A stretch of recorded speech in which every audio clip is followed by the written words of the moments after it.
Okay, my computer just couldn't handle whatever settings that I was on before. And so we're going to try to do the recording part of this then. Actually, I'm just not going to mess with it. So if this is still set up, it's not, of course. Okay, so we have the music here, and we should have chat down here.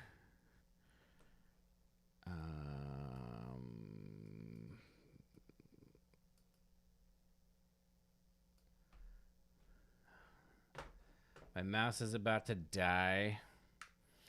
Okay, so as I was saying, I took the the Atlanta audition in, I guess it was October, November, and then January. So October, November of 2024 and January of 2025. And that went well. I was awarded a trial week, but it didn't work out. I was not offered the job.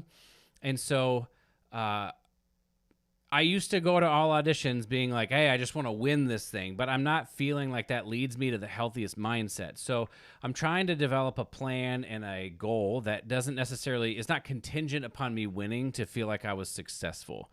So my goal for this audition is to see if I can just recreate the consistency and the success that I had in the previous audition. I'm well aware that two committees might not necessarily think the same thing. If that makes sense, like two committees might feel differently about the same player at the same time. So I'm not necessarily hanging my hat on I feel like there could be some pressure for me, I guess, with that goal to be like, well, if I don't advance, then maybe I'm not, maybe I don't have it, or maybe I'm not actually whatever. That's not what this is for me. The goal is just to focus in on my process and doing the very best process I know how to do. And that's it. Like, just focusing on the process. How can I maximize what I'm doing? I've got my plan. I will kind of show you what that plan is. Joel, I just changed a couple of settings. I think I was outputting to 60 frames per second, and my computer couldn't handle that, and I lowered my bit rate. So, my computer sounded like it was going to take off before I fixed it. So anyway, my goal is to dive into this process and do the very best that I can to learn as much as I can throughout this process. I was going to record some stuff today and walk you through. Well, I'm going to let my mouse charge a little bit more.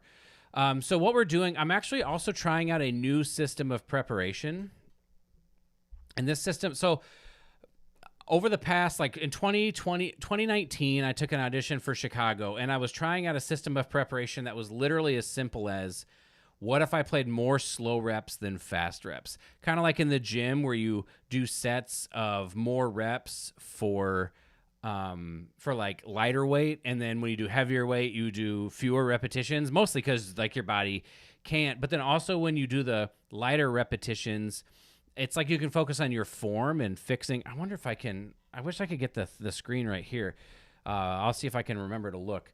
So you want to like have, when you do the lighter repetitions, you can focus on form, right? And so you can focus on making sure everything is good and be building the groove, building the pattern of what you want the faster repetitions to feel like.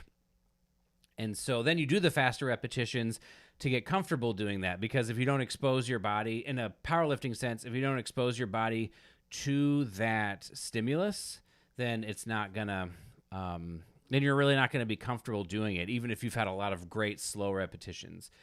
So that's kind of where I was in 2019. And then in 2022, I took an audition for principal in the St. Louis Symphony, and there I got a little bit more detailed on actually structuring it. And I could show that to you. I could show it to you later what that looked like. It was not super efficient. I was playing like 3 hours a day on a list that was like long, but not insanely long. And then, but I felt good about my preparation. I didn't advance at that audition, but I felt good about my preparation, and I knew I was on the right track. Then I took Cincinnati in 2023, and that preparation was a lot like my Atlanta preparation. It's just I dialed it in more. So I got a similar result in terms of how prepared I felt, but I did it with less time. And then in Atlanta, I added the mental side of it in. So there's a couple of things I did different for Atlanta. I added in some mental work, and then I also really made sure I tried to focus at the end of the process in zooming out and making sure that I'm not getting too overly focused on the nuts and the bolts and making sure everything's in the right place and perfect, but I was more focused on trying to make sure I'm making music, and that people are not, the committees wouldn't be thinking about my playing, so to speak. They would, or my trumpet playing. They'd be thinking about my music making. So I bought a journal for this, so I could write some notes and things like that. And so for today, I guess all I have is this pen. For today, what I'm going to start by doing is I'm going to write, I think, 4 statements. Okay, so we're gonna title this day 1. We're gonna title this day 1, and it's gonna be September 18th. So 9, 18, 25, and then we'll say 3:30 dash, and I'll try to remember to mark when I end. So I'm going to write 1. It is like me to play with ease. 2. It is like me to perform with confidence. 3. It is like me to, what was it? It is like me to, I see your question, Brian. I'll get to it in just a second. It is like me to be musically compelling. So those are 3 things that I want the committee to think when I play. I want the committee to think, wow, that sounds easy. Wow, that player is very confident. And then, wow, that player is making a lot of music. And then the last one I want to write, it is like me to focus when I practice. Because I want to make sure that I'm focused when I practice. So I may not take a lot of other notes. Today I basically want to get back into the habit of taking auditions. And so I'm not going to record myself today. I basically know all of these excerpts. If I come across an excerpt that I'm like, oh yeah, I haven't worked on that one, or I don't know it as well, I'll get out the recorder and record it to make sure I'm doing it right from the beginning. Generally speaking, I'll probably, on day 3, I'll probably start recording. It won't be long, but today I just kind of want to get back in the habit of, getting in the swing of not just playing violin exercises, but playing some excerpts. So did I feel my technique improve from Cincy to Atlanta? Yeah, I feel like I was probably a better trumpet player, but not by a large margin, right? I would say the success was very mental, and it wasn't just hey, I believe that I can be successful, although I was reinforcing that often. And probably before tomorrow, I'll write out a longer statement for auditions. I covered mine in my audition podcast for Atlanta. But I would say I was also trying to figure out how to, when I was younger, I would sort of play with this reckless abandon. I didn't really care what happened, and I was just there's almost a certain attractive quality. I would just totally go for it, right? And so I was also trying to figure out, how do I get that back? How do I get back this thing that when I play, I'm just I'm just going to go for it. Whatever happens, happens. So there was certain mental postures that I had in that audition that in previous auditions, I was going in there and being well, I hope I play well. I hope I do my plan. It's just my plan wasn't detailed enough, I don't think, and especially for the mental side of things. So, but yeah, I probably was playing the trumpet better because I've been trying to chip away and get better at it. So, slightly related to auditions, how would you write a program for orchestra concert you might have coming up versus an audition? Yeah, I don't think orchestra concerts have to get as deep. I think you want to make sure that you make time for some of the more challenging parts, So if there's some technical stuff you got to work out, yeah, you want to make sure you spend some time doing that. But you're like orchestra concerts, it's a totally different experience, right? You're peaking your playing, but you're playing with other people and you have rehearsals to work through it, and it's just not quite the same thing. So I would have sort of a lesser, it would be organized, but it might be like, okay, I'm going to run like a slow to fast, like 50% up by 4% progression on things that are challenging for me. And then beyond that, I might just like probably what I was going to experiment with doing if I won the Atlanta job is sort of doing this alternating. I'm going to study one day and then I'm going to practice and try to see how much can I remember of what's going on around me, and then study and fill in the gaps, and then practice and study and fill in the gaps. And then just working out your fundamentals. That's really the big part about playing in an orchestra. If your fundamentals are great, it's easier to peak for things like an audition and especially for an orchestra concert. So is music still fun? I don't know how to answer that. Beta, I have no idea how to answer that. It can be, but there are parts about playing in an orchestra that are very frustrating. So I don't mean to dodge your question. It's just it's a tricky question. All right. So with winning in mind, Laney Basham, one of my favorite books. Joel is a client of mine, so he's all on top of the things. If I don't win this position, why do you think that will be? I've often found that predicting failure gives me guidance in preparing. Okay, interesting question. I feel very confident I'm going to be able to put my best foot forward. So I think there's a very real chance, though, that the way I present myself may not be what they're looking for, which is totally fine. And so I'm going to try to go into this audition with the belief that, they have a job opening that is interesting, or that's a great job. It's an amazing job, obviously. I don't mean to say it, but it's like they have that, but also I would be a good candidate. And so I'm going to try to go in there believing that like I've got something to offer as well.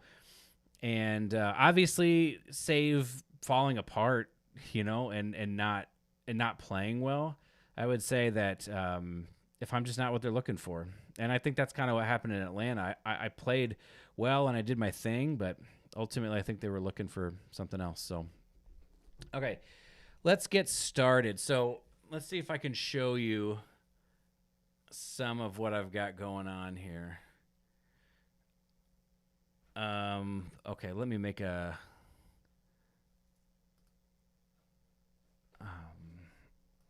new scene real quick.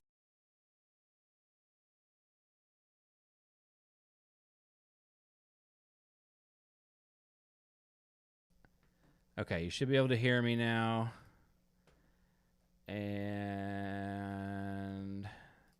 now you should be able to see me. So I'm going to put myself like right here. And then I had to find solace in thinking that. Okay, I'm only doing this because I want to be able to show you the whole spreadsheet that I'm working with here.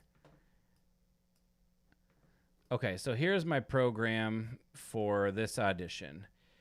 And so today we have Haydn Movement 2, Leonore 3, a section from Brahms 2, the ending of Brahms 2, Bruckner 7, the fourth movement. So it's like all these different things, and then I'll explain this in a little bit, but this is basically like a way that I'm able to give feedback. I play the trumpet, and some days not as often it's good, while most days my lips don't vibrate and it's bad. What should I do? If anybody's got any ideas to throw to Goyd over there, I'm gonna get working on here, and then we can come back to it maybe. So I'll come back to the program. I don't want to start with Haydn. So let's start with Leonore 3. So let's see if I can find the music for that. So we'll go here, and there's the solo right there.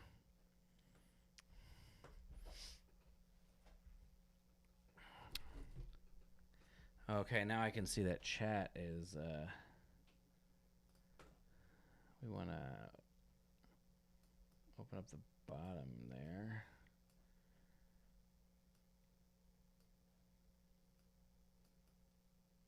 All right, this should be, come on. All right, that should be good. Okay. So, contextually, we have, down, digga down, digga down, digga down. You can't see my mouse, I guess, but right, a bunch after D where we have the fortissimo, down, digga down, digga down, digga dum, dun, digga digga digga digga digga digga digga digga digga digga digga digga dum, bum, beam, bum, B flat, da da dum, bum, bum. So my interpretation of this, the way that I approach it, I play it pretty strict in time for auditions. Some people will stylize things, but I don't stylize it too much. My goals, the main things that matter to me are very clear articulation, obviously a great sound and great intonation, and just consistency of sound. So I'm not going to use a metronome for this one, and let's give it a shot.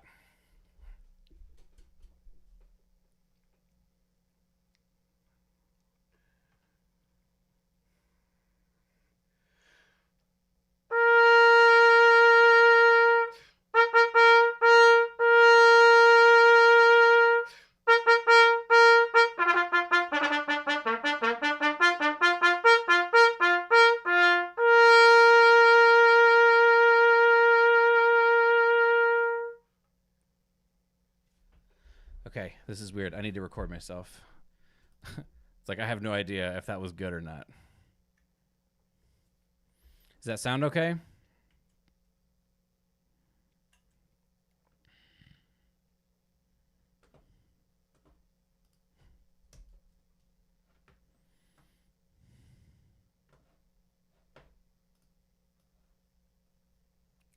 Okay. So there's a lot to manage here. I'm gonna do this again, and I'm gonna record myself, and then we'll go from there.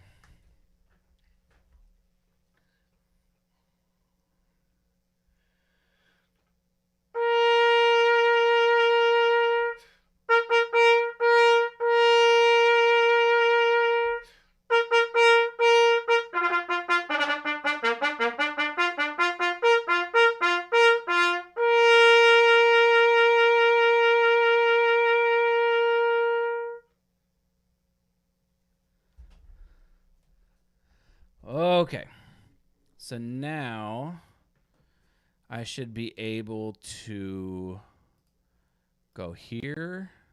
Now you can see my recording. Now the only thing is can you hear my recording?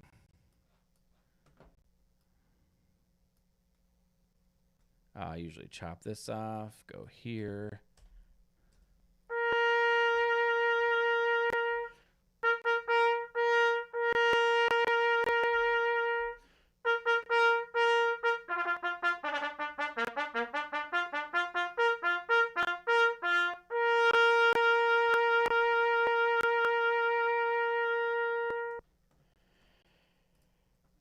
You can hear the music? Oh, that's awesome. Okay, so I generally liked that. This is an excerpt I've been playing for like forever. The mic is maxing out. That's great to know. Let me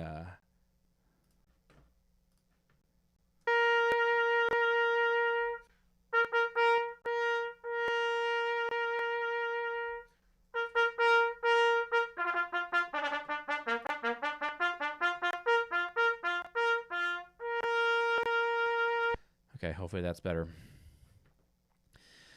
So, I thought I played well.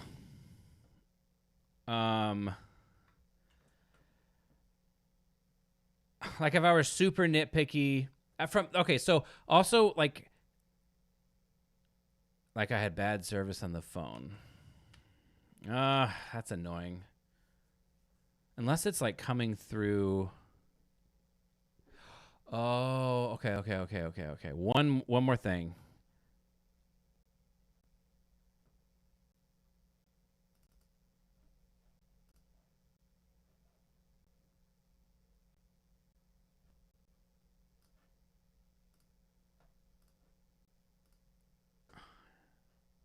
Crap.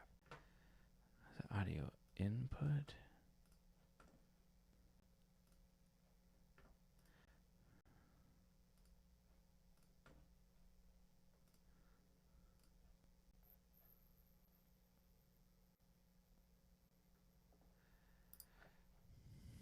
Yeah.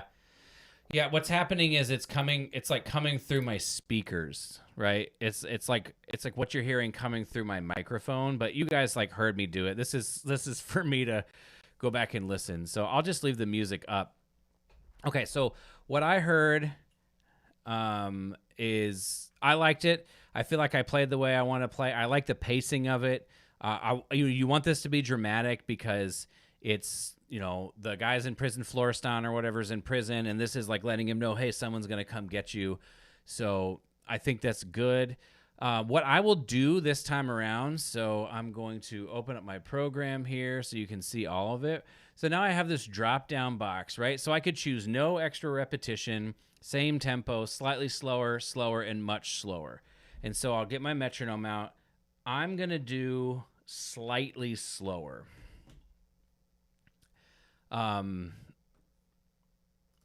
So a range of 66 to 74 beats per minute. So I'll just put it right at 70.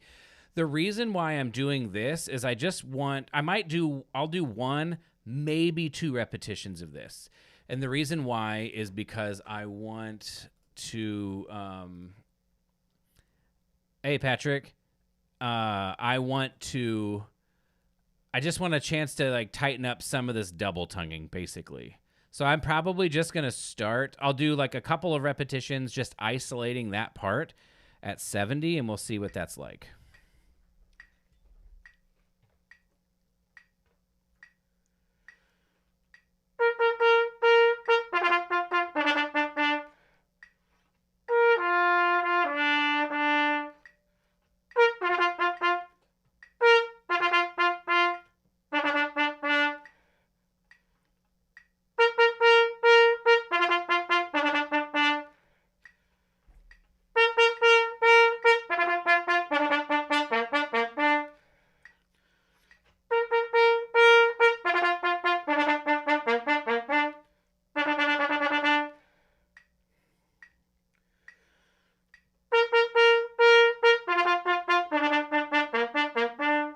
And so basically what I'm trying to do here is just figure out like where are those notes, And I think I need to play a little bit longer on the written E, the D on my part.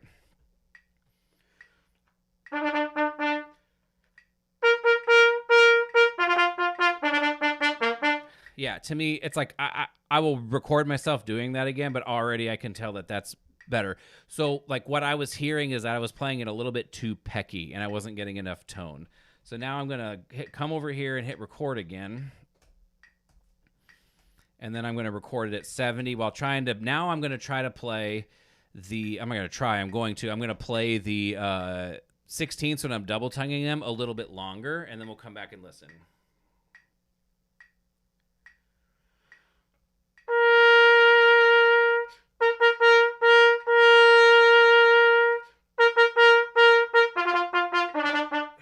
Also, this is faster, so I went too slow on my particular recording. So we're going to drop this to 66 and try this one more time.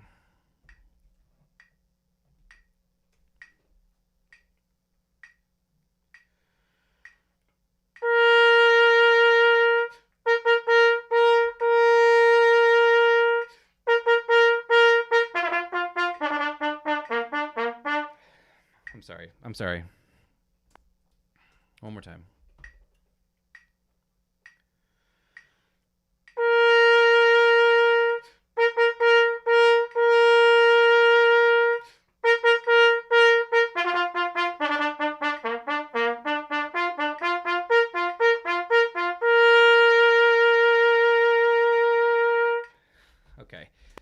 That was weird. It's like weird to play it in time a little bit. Okay, so but all I'm listening for in this repetition, all I'm going to listen for is, do I like the 16ths better? So we're just going to skip ahead. Yeah, longer sounds better. So let me listen to that really quickly. You'll be able to hear it too, but...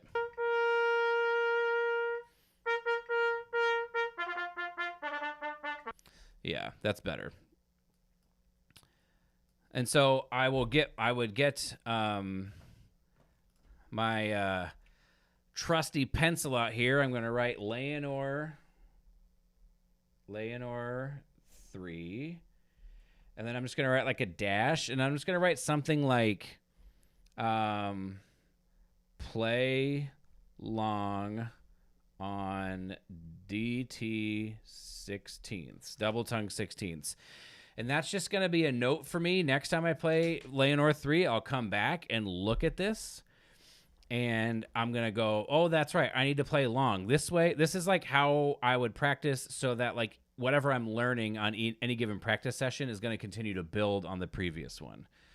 All right. So even though that sounds like, wow, like that could be better, I'm like good, right? And so I will come back the next time I play Leonore 3, let me look at my program here, is going to be in 3 days. And so, like, I'll play it again in 3 days, and I'll try to play it longer and see if I like that overall presentation. Some committee members might like 16th shorter. Best to agree with yourself on the opinion. Yeah, my take on that is you don't know what a committee is going to want, so I think you should make decisions that you think will present the very best sound, right? And so if they want it shorter, they can ask, and I might even play it shorter in a concert. But in an audition, you're presenting this thing where you're playing by yourself, and so I think making it so your sound is coming through and things sound easy is the way to go. All right, so now we have Brahms 2. This body, no, yeah, that part. That's Bruckner. It looks like I didn't pull Brahms 2 up here. Brahms 2.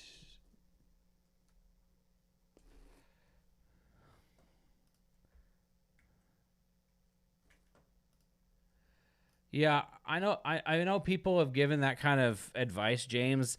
I typically don't follow it. I don't think there's anything wrong with that. I just feel like I just want to be 100% sold on like what I'm doing, basically.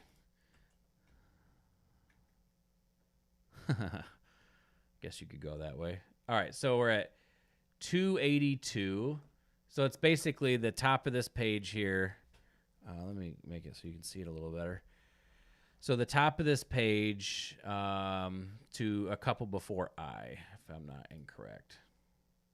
298. Yeah. Okay. So this is and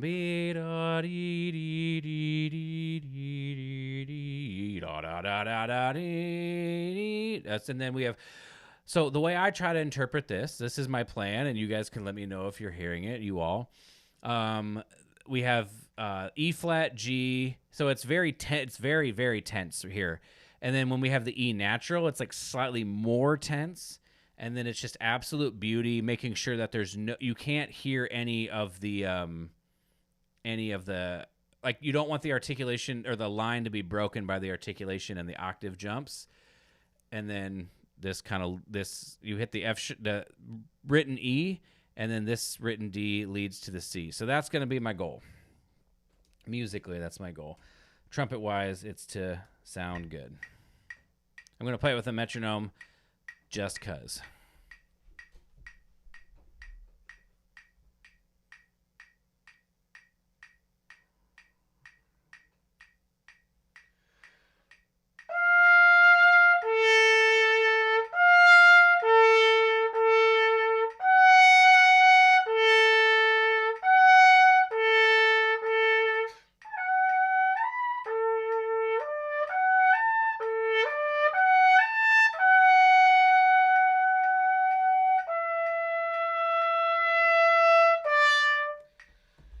That tempo sucked. It's too fast.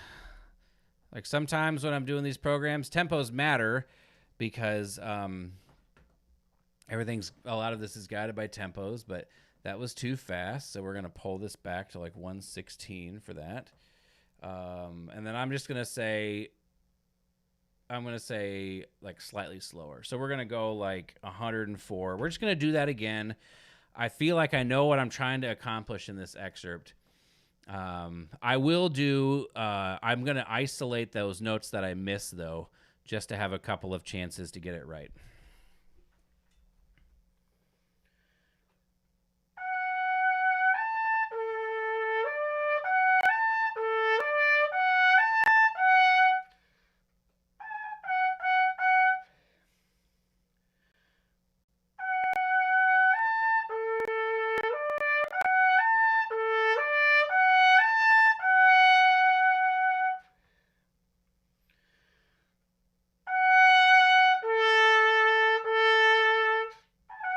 It's like the same note. So if I can kind of just memorize what it feels like.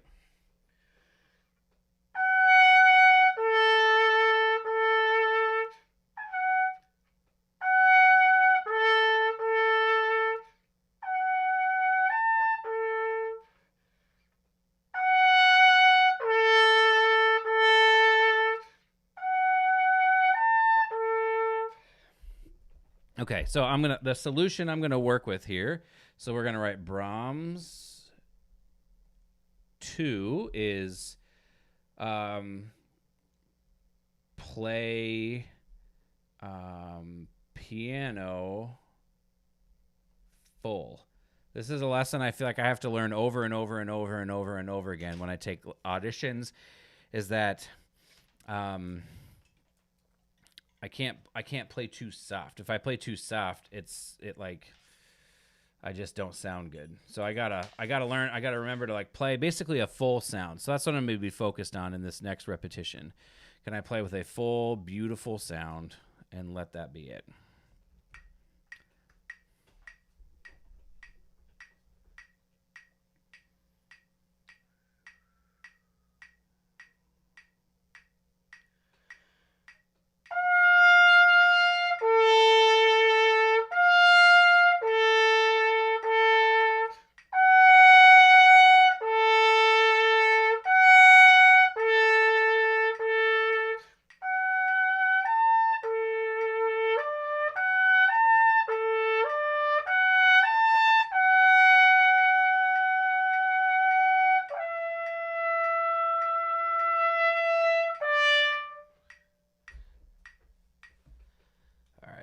Besides that little squirrely thing, that was definitely better.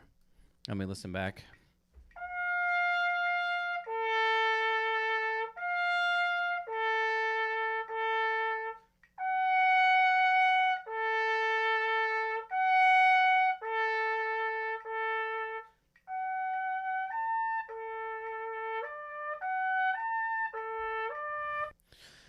Okay, good.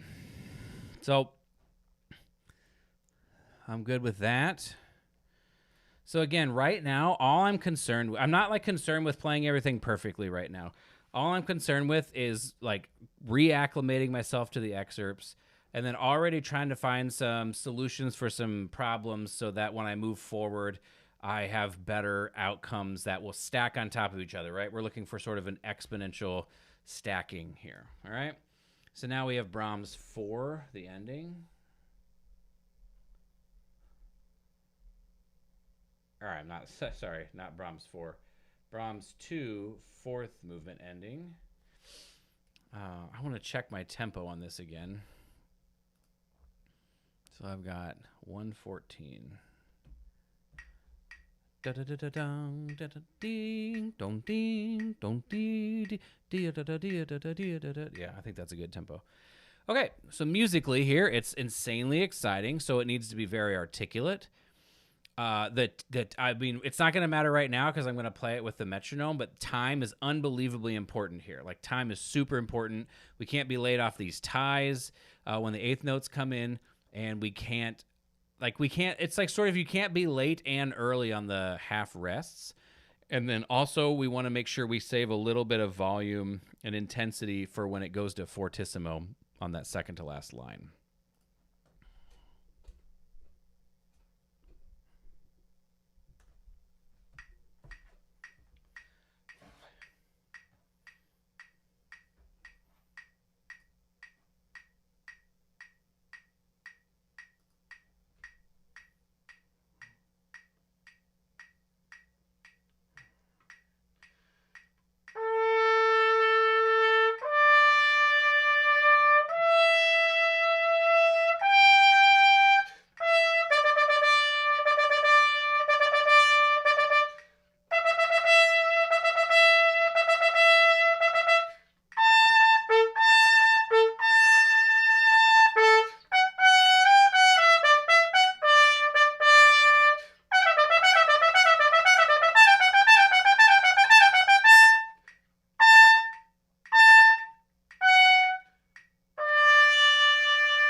right. Now we got to listen back to that.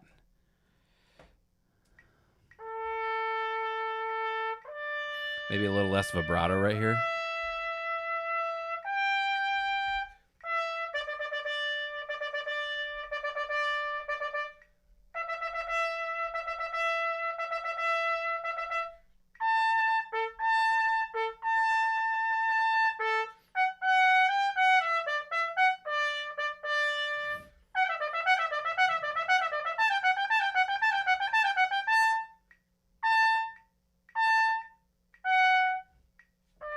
And then the end would slow down.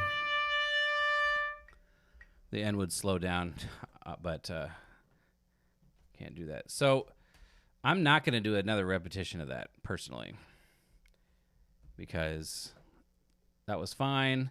I don't need to spend more time doing that. So now we need to move on to Bruckner 7.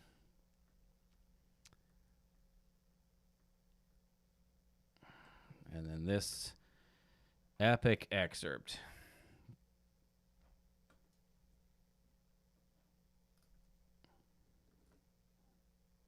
Oh, yeah, you can see the whole thing. Okay, so Bruckner, very sustained. It's got to be clear articulate-wise, but it doesn't have to be overly articulated, but it does need, the rhythm needs to be very clear. We want the dotted, the double dotted notes. It's got to be very snappy. We don't want it to become triplets. And like I said, very sustained. The staccato notes have weight to them. They're not like bop, bop, but ba, ba, very sustained. And then when you hit Q, it's like you're almost playing two lines at the same time. We have bum bum bum ba da da dee da dun da dee dun dun dun ba da da dee da dun da dee, and then I basically try to think about singing here. Bum bum bum be dee dee dee dee dee dee oh dee da da da dee dee dee dee da dee da. And then R technically should slow down, but we won't because we have the metronome. And that should be the biggest thing that happens. And so as much as I want to play P loudly, I think it'll be more important that I just play it nice and supported, and then save a little bit for R. And then I'm not going to take it up an octave. I'm going to drop. Like sometimes you might take that high B, the B at the end up an octave. I'm not going to do that.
I just decided not to play with the metronome at the end. It's like too imprinted for me.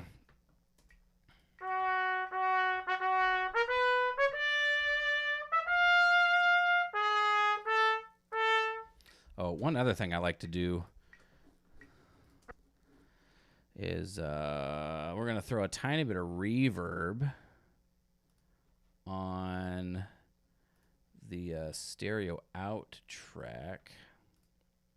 Oh, yeah. No, we need to put the trumpet EQ. I forgot about this.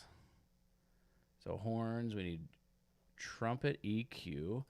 And I like to put a tiny bit of reverb on it when I'm listening because I can hear pitch a little bit better, and also it just doesn't feel horrible.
Yeah, it's... Well, I guess I peaked the microphone here, huh?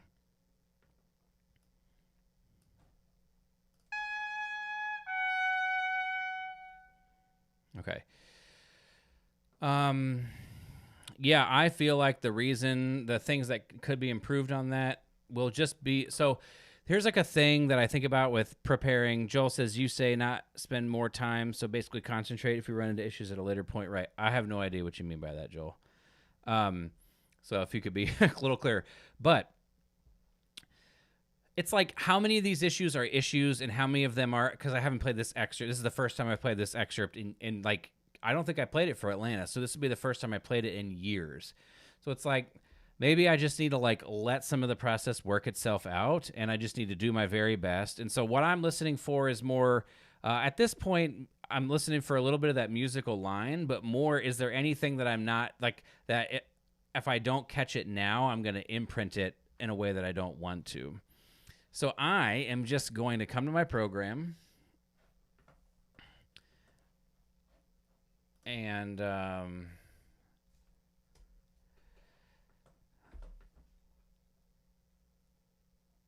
going to come to my program, and I'm going to grab Brahms. We put no extra repetition.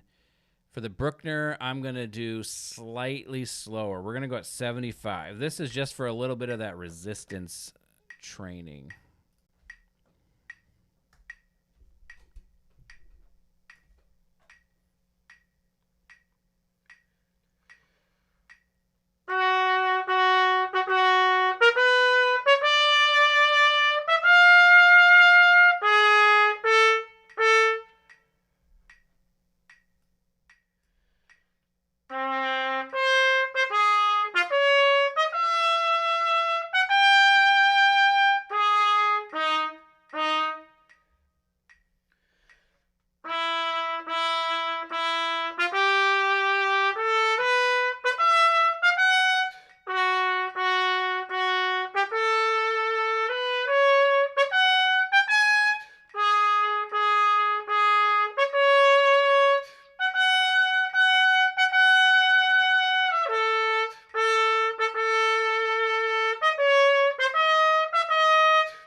Yeah, it's like, it's interesting. I find myself thinking about my trumpet, which is fine, I think, at this stage, but I got to shift my head out of just thinking about my trumpet production at some point. Okay, so now we have Dvorak 8, the beginning. What I noticed there, too, I'm going to write down for Bruckner 4. Gosh, this pen sucks. What I'm going to write down, sorry, Bruckner 7, is connect 16ths, blow through. Because kind of what I was noticing there is, it's easy, like if I'm trying to just be articulate, sometimes it's easy to go,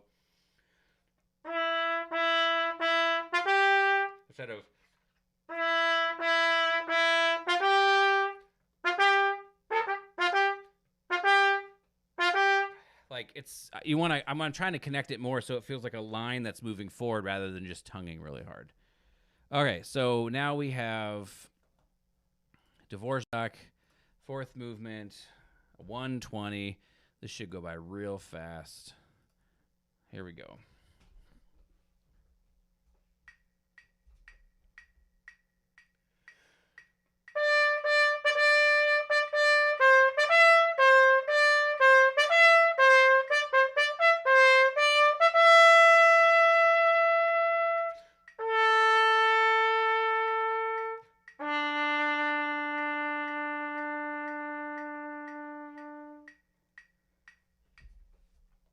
That feels kind of fast too, but that's okay.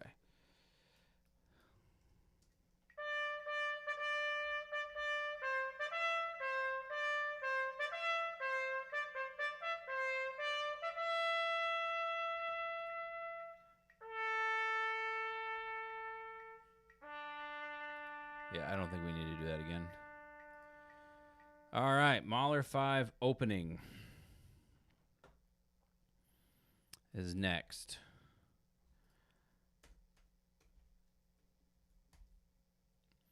So with Mahler 5, this one's very super well known, obviously. I'm going to play this with a metronome because one of the things I struggle with in this excerpt is I take too much time in the opening. So part of what I do in the preparation is I need to make sure that I'm like learning how to pace the opening so it's not just like this weird out of time thing, but rather the phrases build on each other. So 62 is the tempo I have. So da-da-da-dum, da-da-da-dum, da-da-da-dee-dee-dum, da-dum, da-dee, da-dum. All right, so let's give this a shot.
All right. So, yeah, I felt like I was behind in the opening, but let's listen.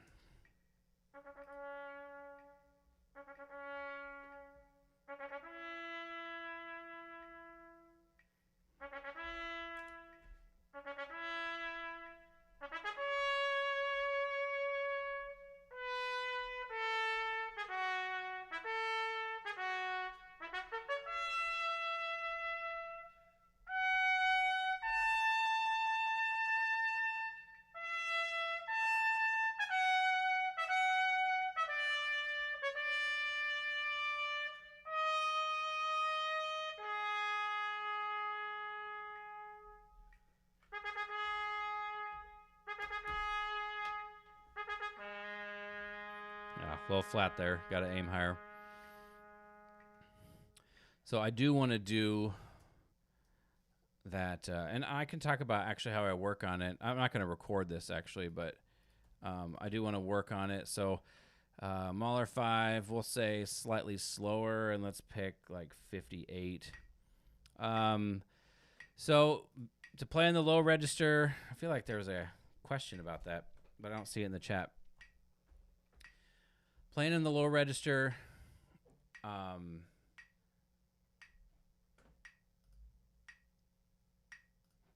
wasn't there a question about this in the chat? Well, anyway, it's when you play from in this register down to the low register, you want to try not to drop your jaw and things like that, but try to stay forward. So not going But where not only you're going to retain focus and energy in your playing, but it's easier to have flexibility. It kind of feels like it's more the same thing. You're just aiming in a slightly different place.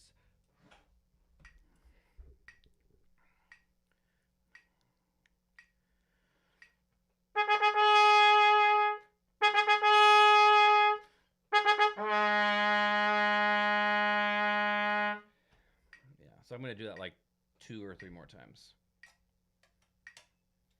I just want that to be paved over so there's no questions how this works.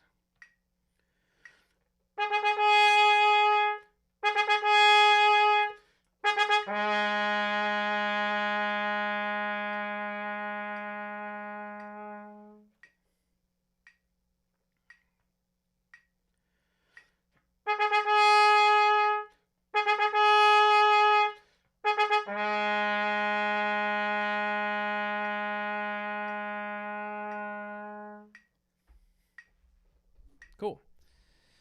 That's an excerpt I've been playing for like way too many years, and so I don't really need to spend a ton of time on it right now. So let's keep moving. The next excerpt is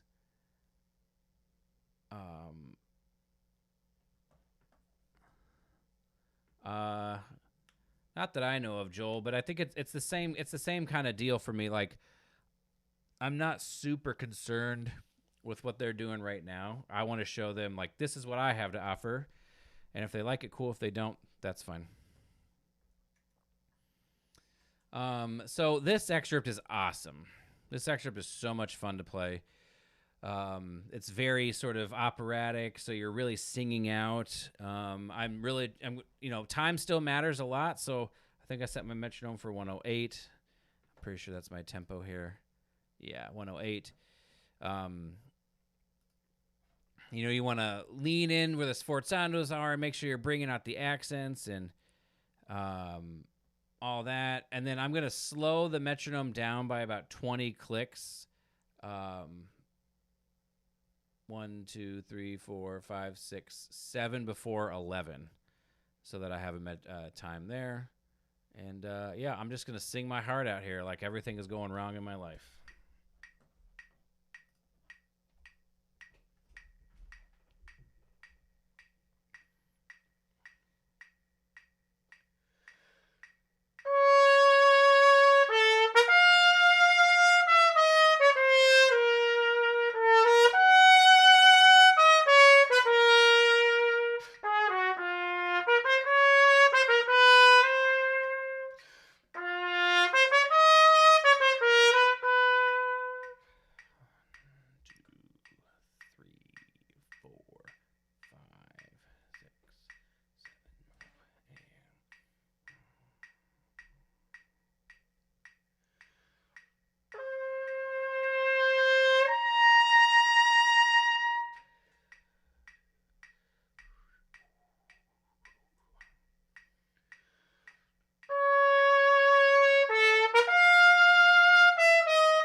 Just too fast. We'll just do that part again after this. I was pretty happy with the... So let's listen.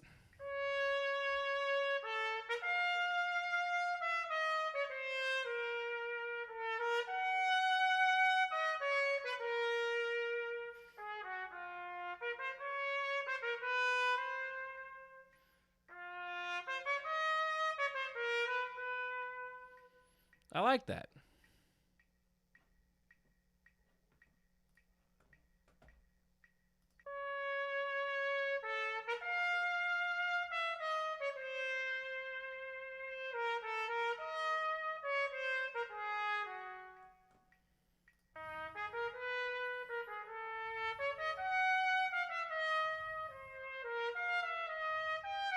This feels like it's too fast. I should just not play this with a metronome.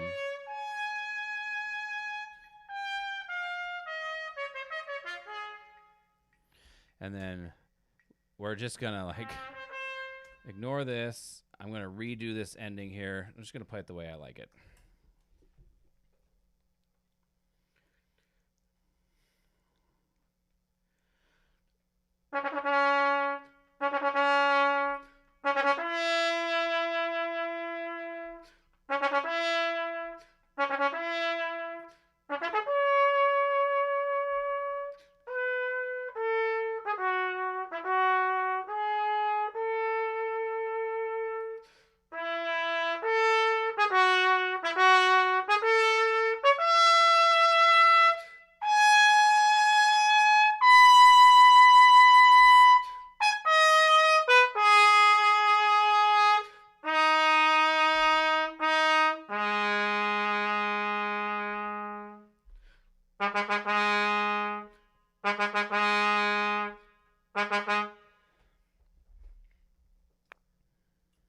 I feel like I'm peeking the mic.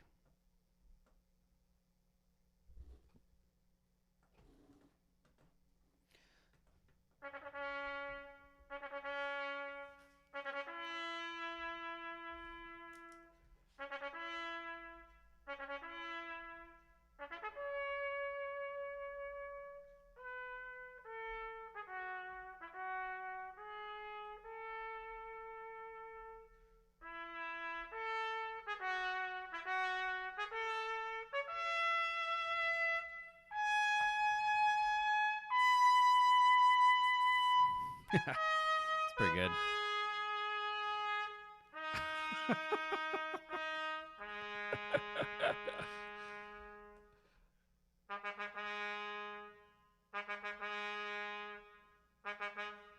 Yeah, I like that. All right, the next thing we have is Mahler 7, the opening of the 5th movement. I had to play this excerpt so many times in the Atlanta audition. It was at the end of, it was the last excerpt in the prelim, or in the semifinal round and the final round. Okay, so this excerpt is, yeah, Joey. I mean, I've spoken to it a little bit, but I think you should just play like you. I think the way I look at an audition, the way I'm looking at it, trying to look at it now, an audition is a negotiation, right? They've got a job. They're looking for people to fill the thing. What you don't want to do, like, what you don't necessarily want to do is go in there and say, I'll do anything you want me to do, just give me this job. You want to go in there and say, like, I've got opinions, I've got thoughts, like, I'm a musician, and I want to show you what I have. And if you're digging what I'm doing, there we go. That's kind of how I see it. All right. So it's just this first line. I tongue the octave C's very lightly. It seems to help with security. And then it's just like, it's like singing. You're just trying to play along and sing. Even on some of the short stuff, I'm really focusing on singing.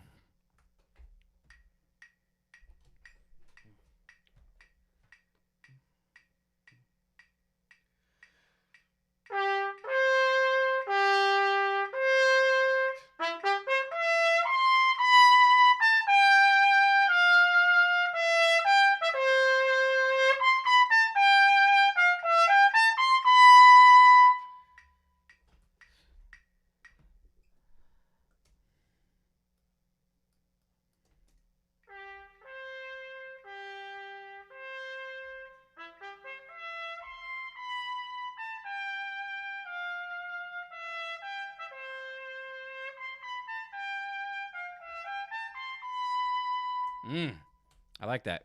I'm going to do it exactly the same. I'm just going to do one more repetition of it. Same tempo.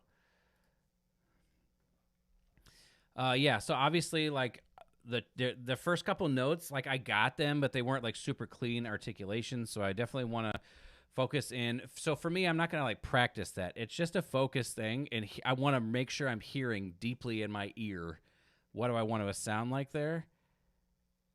And I feel like I liked all the rest of it. So here we go, one more time.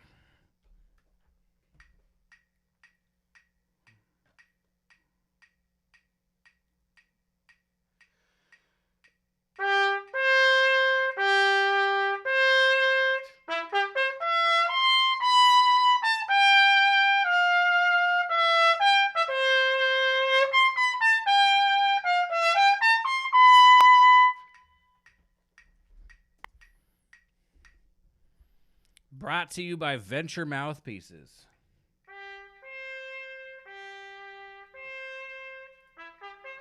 It's a little out of tune there.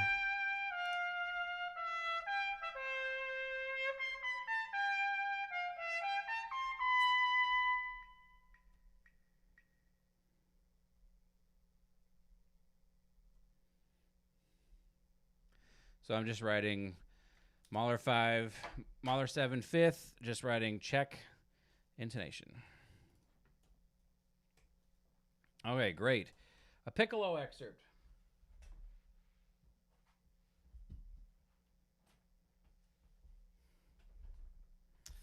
Samuel Goldenberg and Schmiel. Where is the...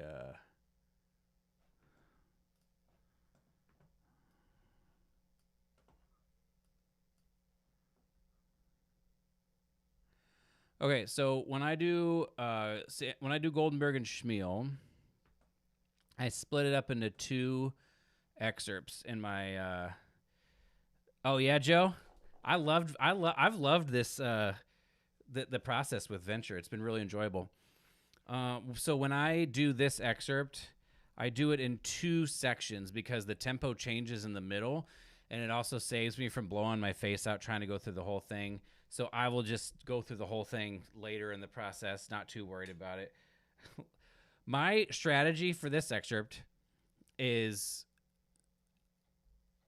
basically to like tongue as hard as I can. That's like my strategy for this excerpt. It's so funny. I feel like I've played pictures a couple of times before, and there's so many artful things I try to do when I've played pictures.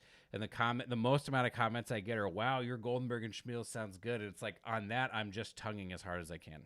So there you go.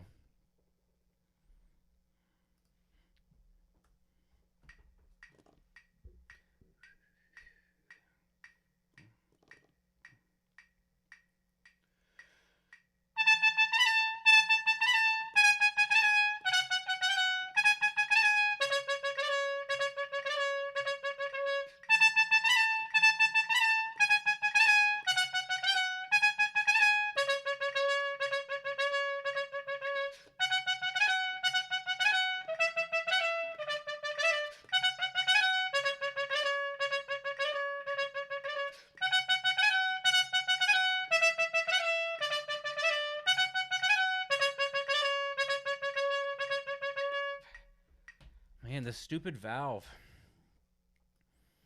I'm kidding. It's not just trying to tongue as hard as I can, although that's part of it.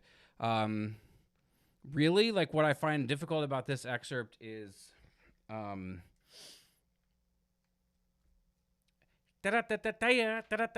clarity of this articulation. I find that to be difficult. And then, if you just put a down shape at the end of each one of these lines, so it's like nice and strong, nice and exciting and everything like that. And then you just put a down shape at the end and then breathe, and you're good to go.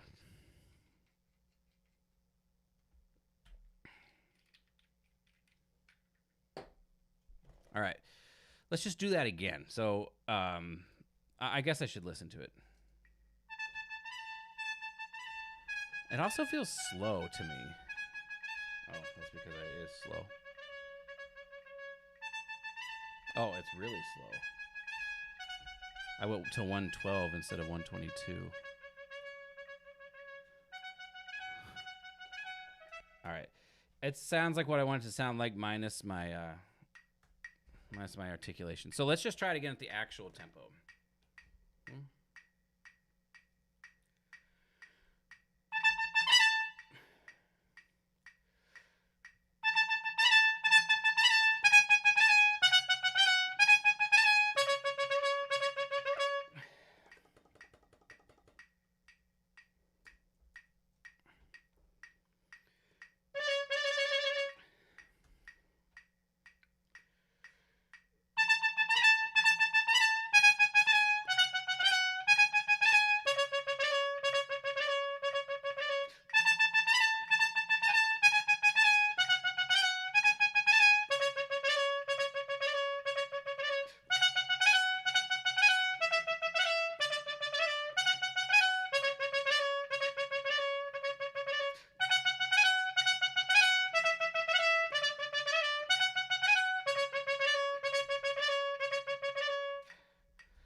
Yeah, so I just need to, in the next practice, so what I'm going to write,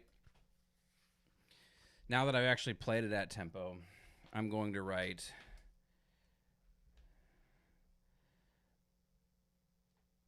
Brian, I'm not exactly sure what you mean by that question. Can you clarify?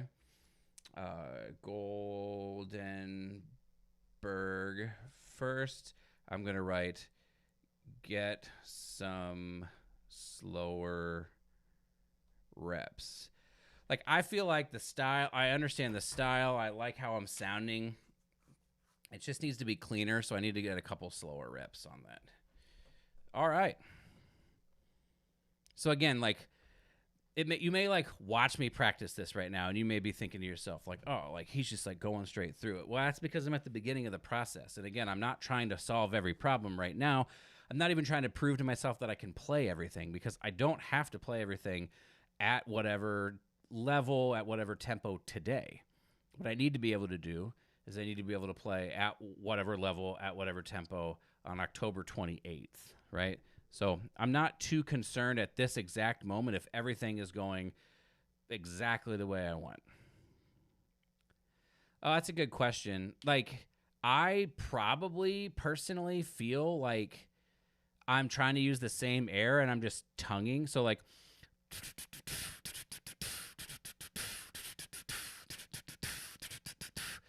so it might, I feel like I'm blowing the same air, but with the articulation, it might be coming out as like a little more energized. Okay. Where are we? We've got a lot to get through.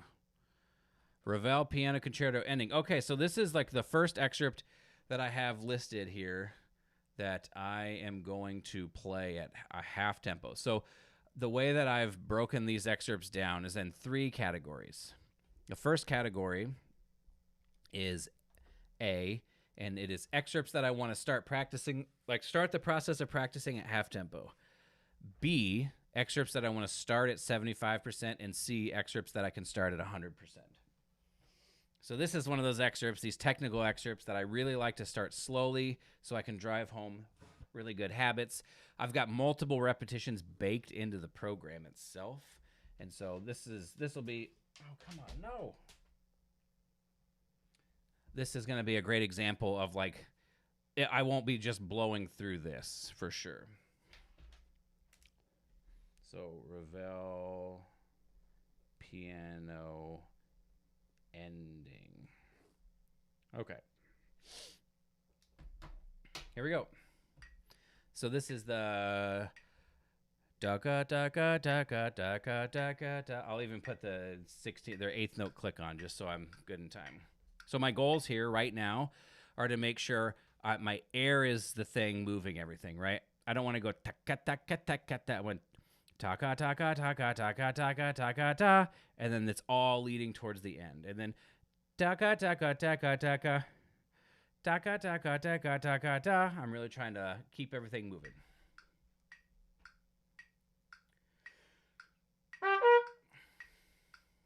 Oh, I need to record. That didn't happen because I won't hear it on the recording.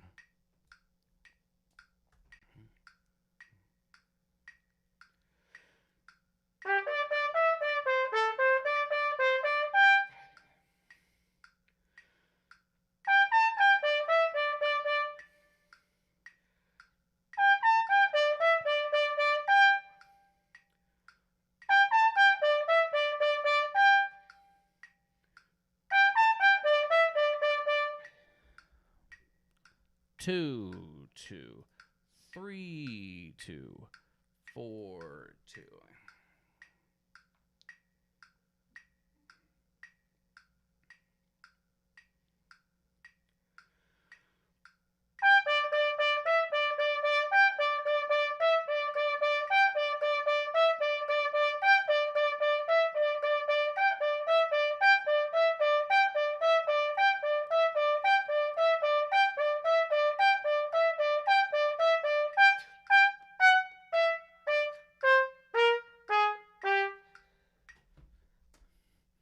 So that was a good run. Let's listen back for clarity.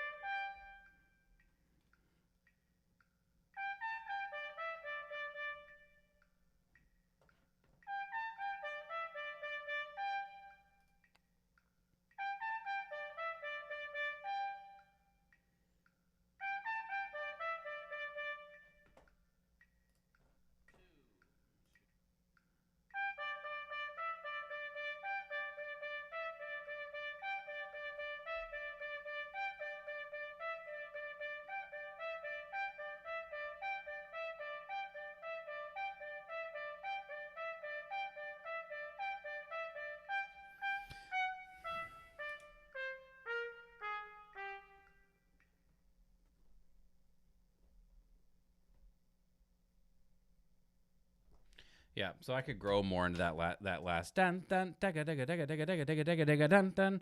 I could grow into that. Okay, so here is something else that I think is pretty cool about the programming that I'm doing. So let me figure out where I'm at here. So program, and then we want Philadelphia prep, so you can see the whole thing.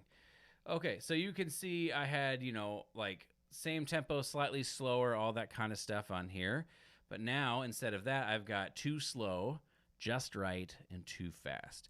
So this is like a flow state thing, and it's like basically a way for me to like pay attention and make sure that I'm aware of what's going on. So too slow just means it was so easy I wasn't focused. Too fast means I was missing lots of notes, and just right meant I was focused and I was successful. I'm going to put just right, so that gives me a tempo of 58 beats per minute. So then the next tempo repetition is going to be, so I have 3 of these total in this program.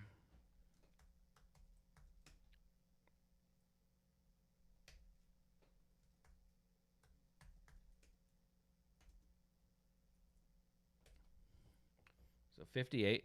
So a couple of things that might be cool for trumpet players who are looking at this excerpt. Right now, I'm not even concerned if I'm even like stylistically accurate with the articulation. I just want, right now I'm concerned, am I playing the trumpet well? Because I want to build a foundation of playing the trumpet well before I start worrying about like, is it stylistically right? I want it to be stylistically close. I'm not just like trying to do whatever, but I'd rather play a little bit longer and more legato so that I'm driving home those good habits of connective double tonguing than trying to just play short for the sake of playing short and then like not having that foundation built. And then at the end, I'm thinking G, D, D, D, E, D, D, D, G, D, D, D, E, D, D, D, G, D, E, D, G, D, E, D, G, not DECA, not G, D, D, D, E, D, D, D, but G, da da da dee da da da dee da da da dee da da da dee da da da da da da dee da da da da da da da. It just helps me blow through everything and play the trumpet better. All right, 58 beats per minute. The only note was to grow more into the last measure. So when I listen to my next recording, I'm going to be listening for, do I hear that grow?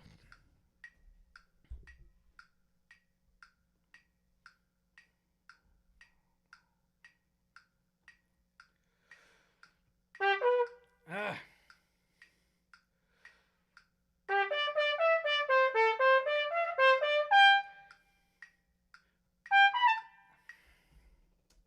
All right, again, got to settle, got to center.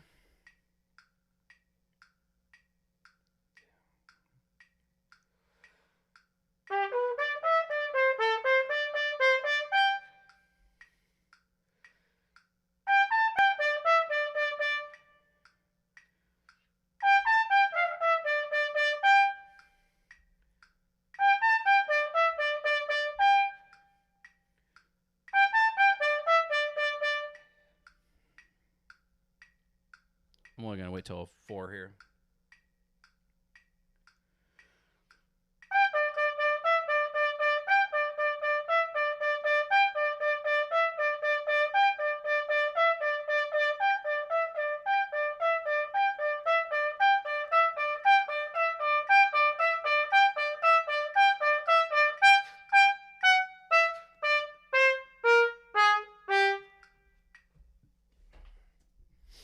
So I think I did better on the crescendo.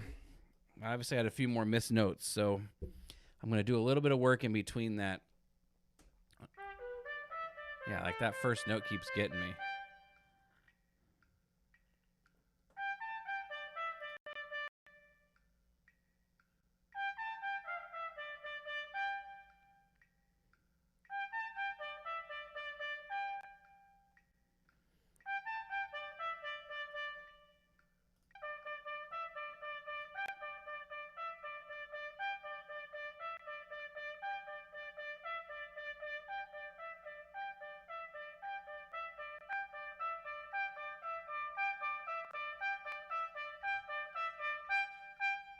Yeah, but I got the crescendo. So there's a little bit of a win there. So I'm going to mark in my program just right because although it wasn't perfect, the majority of it was successful. So I'm not going to beat myself up too much, but I am going to spend a little bit of time before I do my next repetition just slurring through it.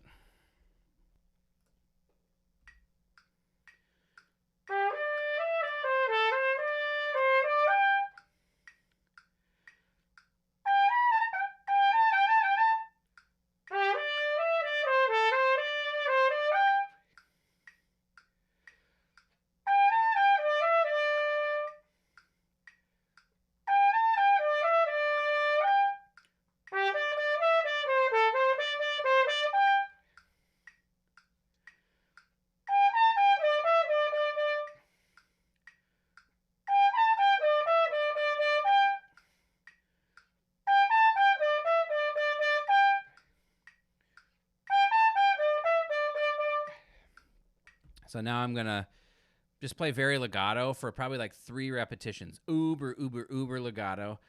So I can, what I'm trying to do here is try to like do the double tonguing, but really still feel like I'm slurring. So I make sure my air is working for me.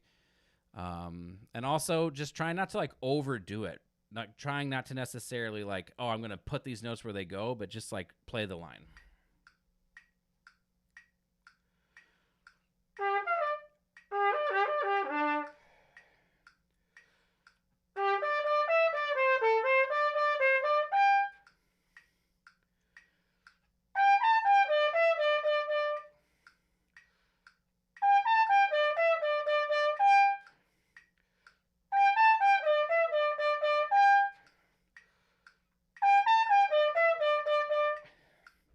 And then one more thing I'm going to try to do is make sure I breathe.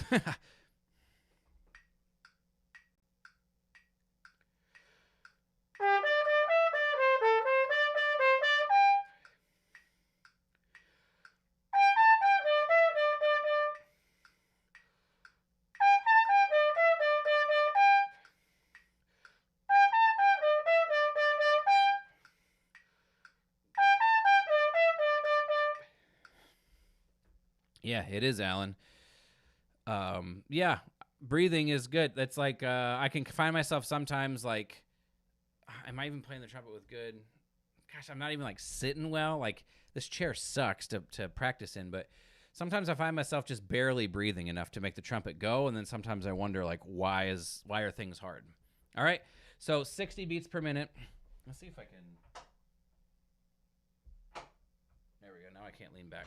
All right, 60 beats per minute at played in this style.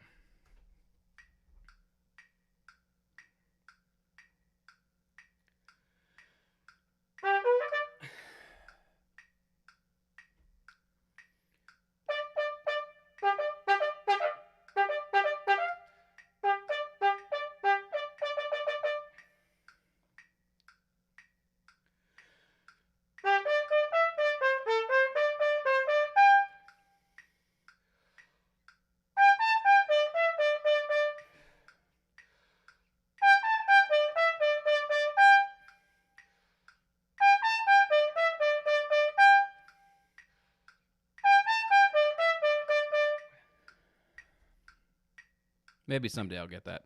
3, 4, 5.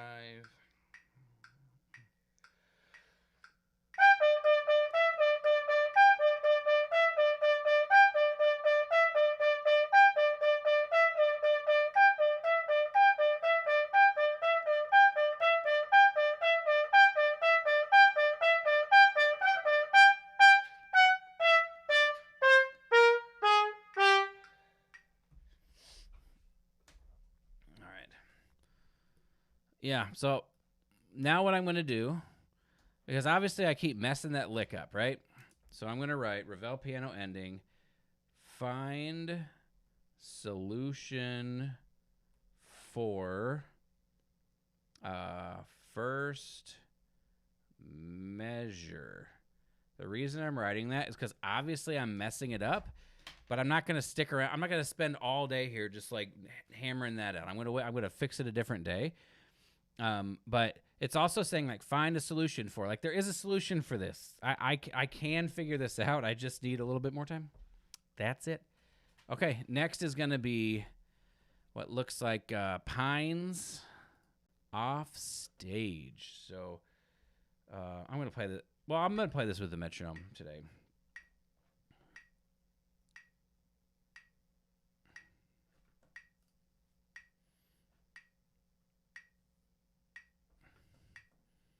Because I have a tendency maybe to drag. Played for 20 years, took 20 years off, and back for about 2 years now. Hey, Jeremy. Glad you're here. Glad you're enjoying a look behind the scenes. I enjoy doing this. I enjoy kind of sharing the way that I work. So I'm glad you're here. All right, here we go. Pines off stage.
So I almost don't really want to listen to this because I feel like I did what I want to do. The only issue I'm having is, the metronome is a really useful tool, but like there are, like, especially when you play an excerpt for a really long time and you get used to how you interpret it, like I take a little bit of time, breathing time, in terms of not just me breathing, but like musically breathing at the end of each phrase. And so the metronome makes me have to like play before I'm ready, which is like, again, it's a good tool because it's important to play in time and it's important to know when you drag and when you rush. But like that note that I kind of misgrooved.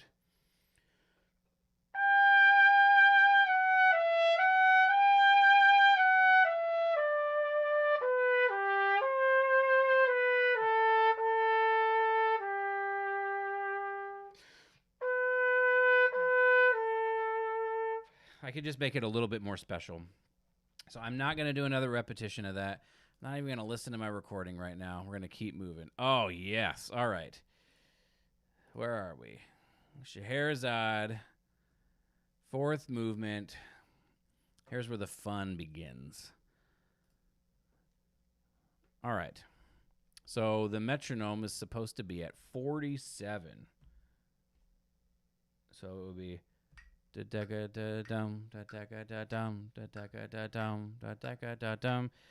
doing this at this speed. I don't have to do it at this speed, but I'm doing it at this speed because I just want to pave good habits and get a bunch of good stuff. So it'll probably just be 3 straight reps.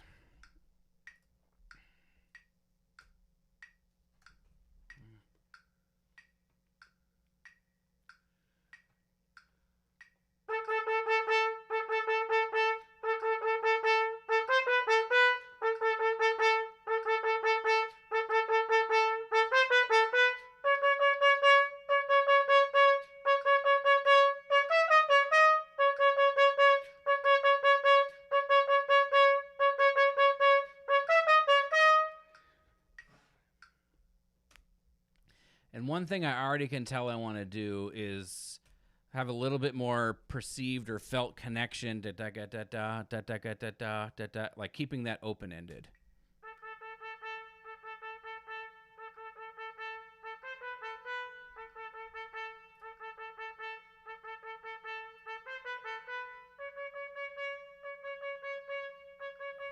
Also, I think I'm slightly late. I think I'm slightly late. So, Scheherazade, C to D. So I'm not going to write "Don't be late." I'm going to write "Keep the rhythm moving." I don't want to write "Don't do a thing." I do want to write what it is that I want to do to solve the problem. And then the other thing is keep, what are they? Quarters? No. Keep long notes open-ended. So instead of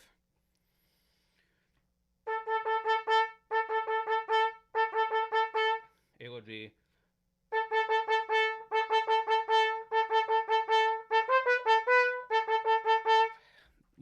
the reason I want to do that is because I believe that it's going to help me when I go faster, just keep things moving and keep things sounding easier.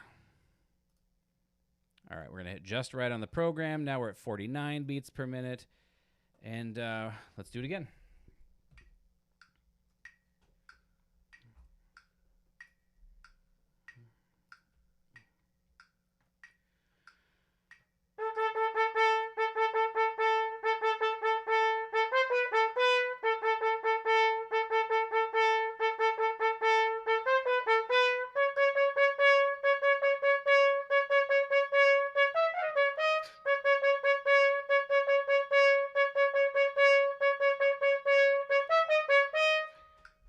Yeah, so like I haven't even heard that, but that felt better to play. It felt like it was like what I liked about it is it felt like it was it felt like it was going to that. Like there was a bigger line there, and I felt like I did a better job at staying on top of the time.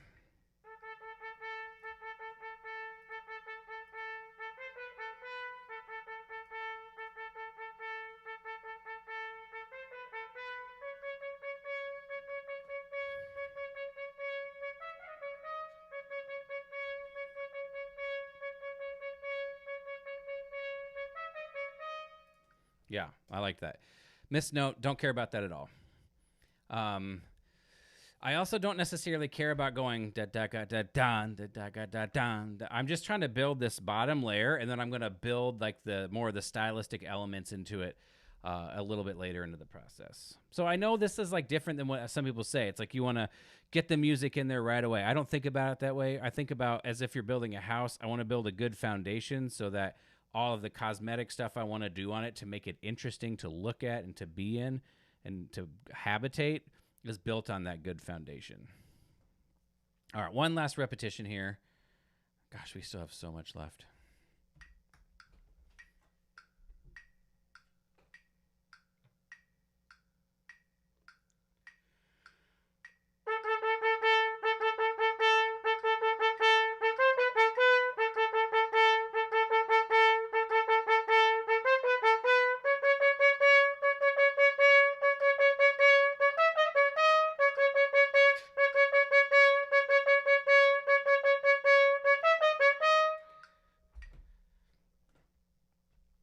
I'll even give you a little hint of what I mean by this, like playing through the end of it. If I play the other way fast,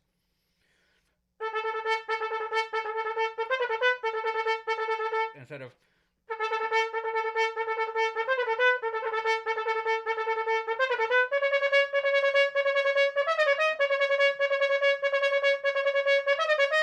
it all just sounds like one long thing. That's why I'm trying to imprint that.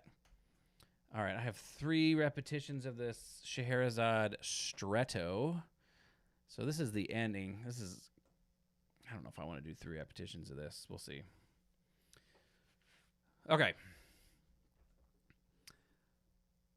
Yeah. So it's this ending section. Dun, dun, dun. So I won't like do 7 measures of rest. So it'll be bum ba-dum. So the important parts here are same thing, right? You want to go. You don't want to go da da da da da da da da da da. You want to go da da da da da da da da da because it just helps. Like in the hall, you're gonna hear what it should sound like, but like when you're playing it, it helps not get so tongue tied. At least that's what I've experienced. And then we want to make sure the accents are in the right spot, so not da da da, but da da da, da da da, dun da da da da. And then my favorite recording of this is the Chicago Reiner recording because it's just so awesome. Hey Jeff, Osaka. Here we go. This is a long excerpt. We're going to be here a while.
I might have added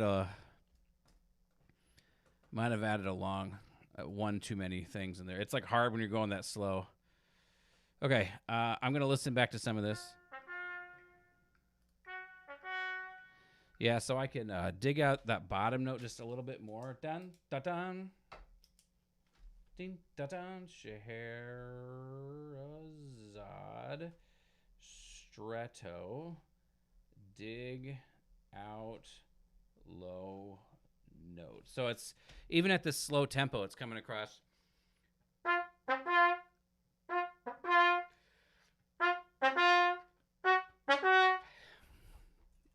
So we'll go with that. This will be better. That was better. It's good.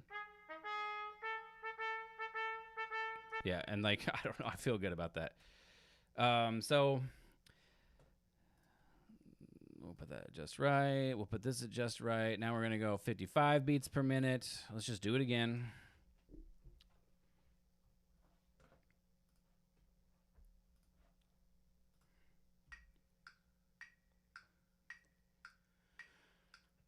Ugh.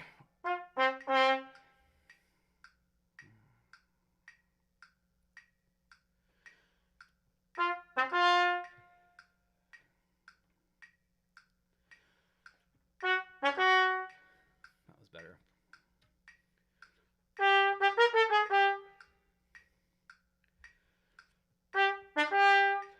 That was good.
such a long excerpt.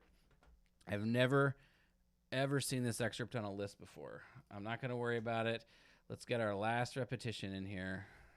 It's going to be, actually, I'm going to do, you know what? I know I can be focused. Oops.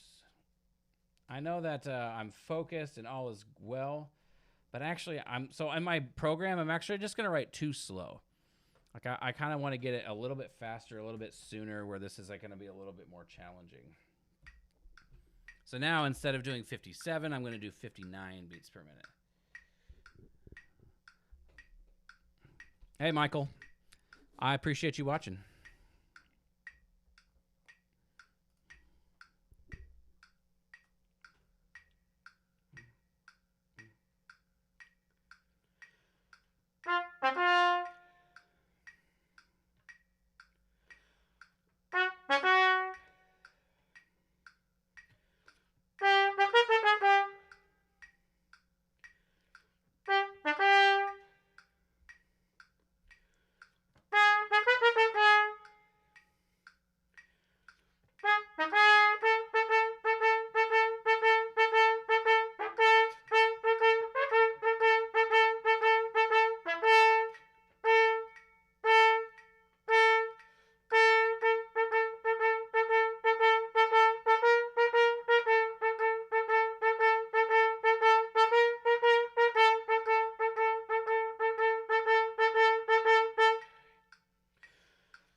Thank God that's over with. Yeah, to me, what I'm aiming for in this excerpt, I didn't really talk about it ahead of time, is, well, yeah, let me get Schumann 2 out.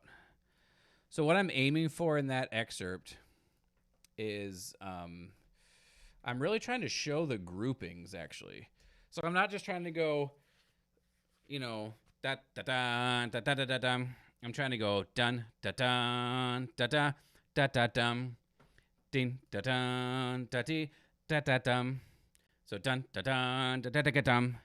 Ding da dun da da da dum. I'm trying to show those groupings, and then when we get ding da da da da da da da da da da da ding da da da da da da da da da da da da ding, and that's also because that's what's in the cymbals and the bass drum and snare drum or whatever. But I'm really trying to show that so the rhythm comes across as that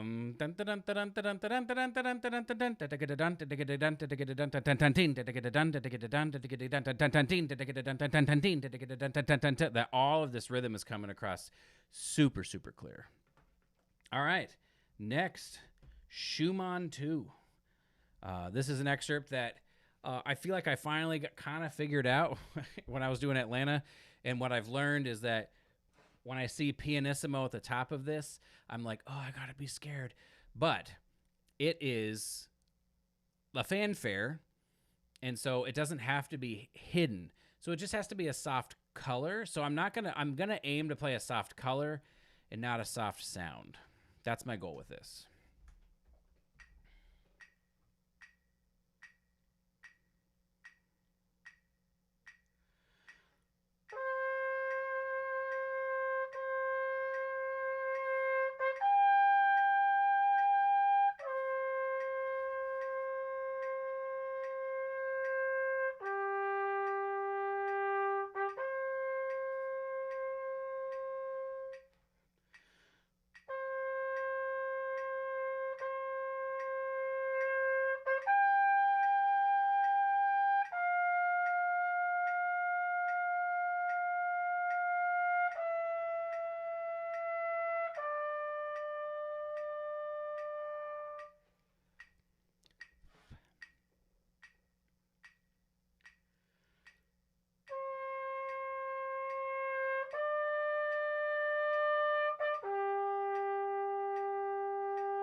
Could have ended it a little more artfully.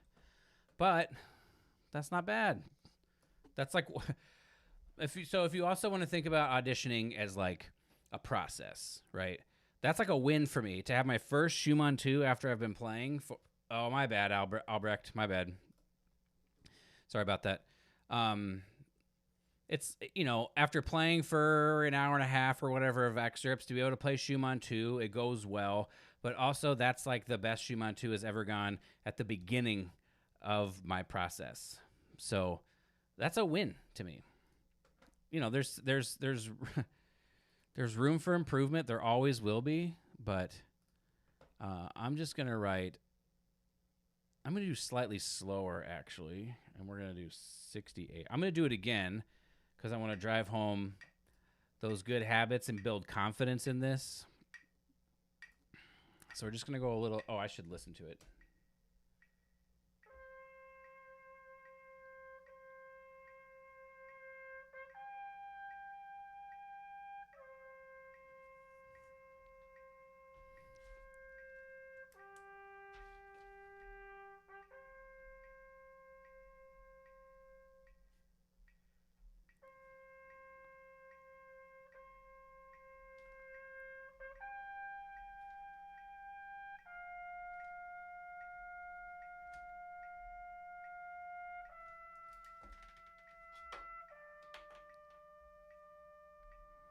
That note might be too soft.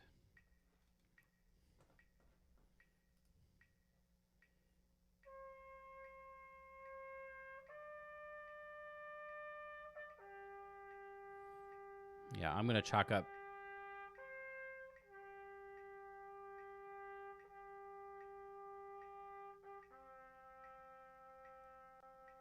That almost sounds flat. So I'm going to chalk up some of these notes that aren't lining up.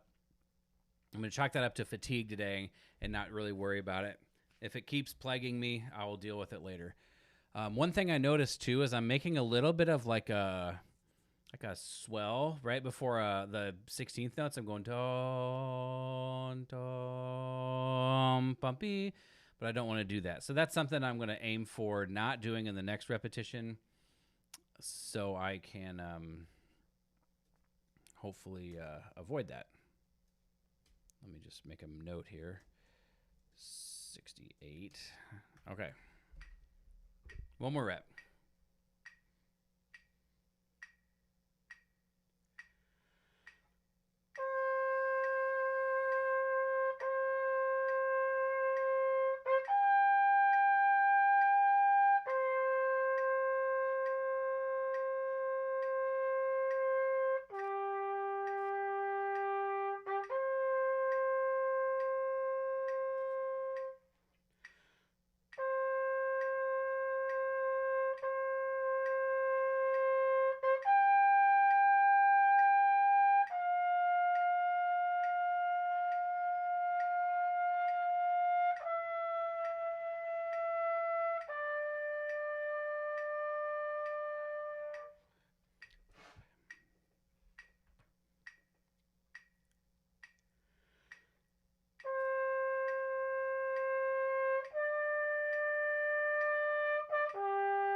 Yeah, that's kind of cool. One of the things I've struggled with, I feel like, was fixed with that, actually.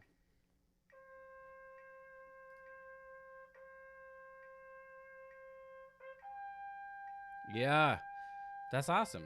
So, again, one of the things I had struggled with during this excerpt is it's just like stability and whatnot, but it was actually so much easier when I didn't swell at the end of those notes. It was so much easier to just keep things sort of in this like long tone-esque airstream.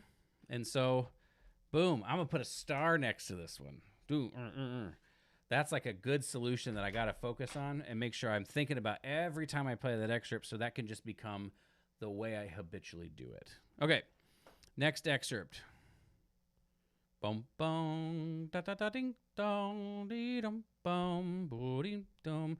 Likely, I will only do one repetition of this, but I will do 3 or 4 repetitions of this thing in the middle. So we are at 86 beats per minute.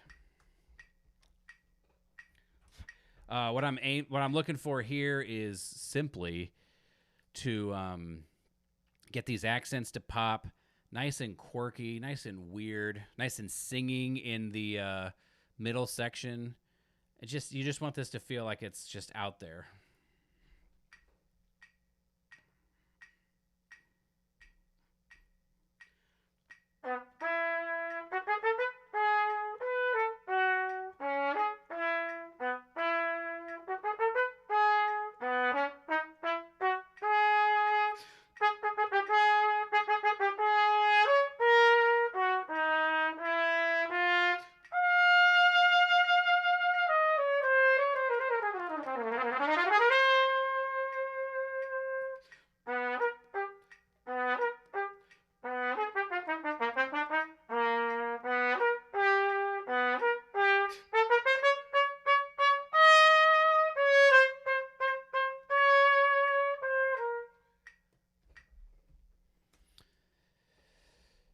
It feels a little fast, so I'm going to pick a tempo that's slightly slower, and I'm going to do it again.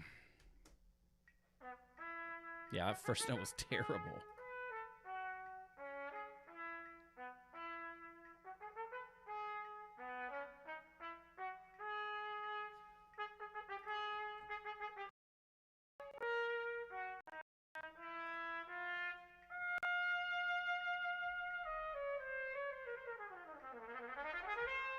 That was pretty good, though. Okay, good. All right, I'm going to do a couple repetitions slowly here.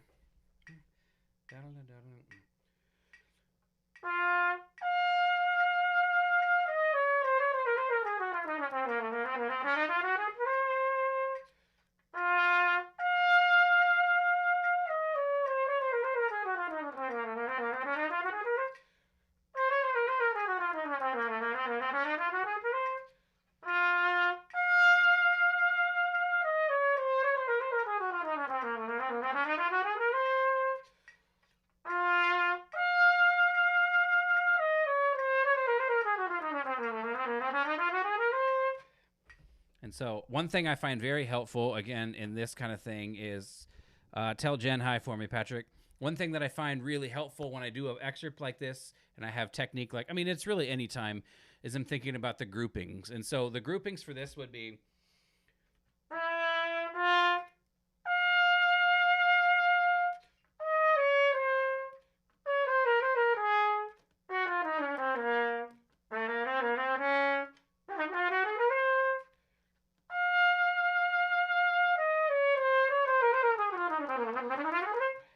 It helps me. All right, let's do it at 73.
Good.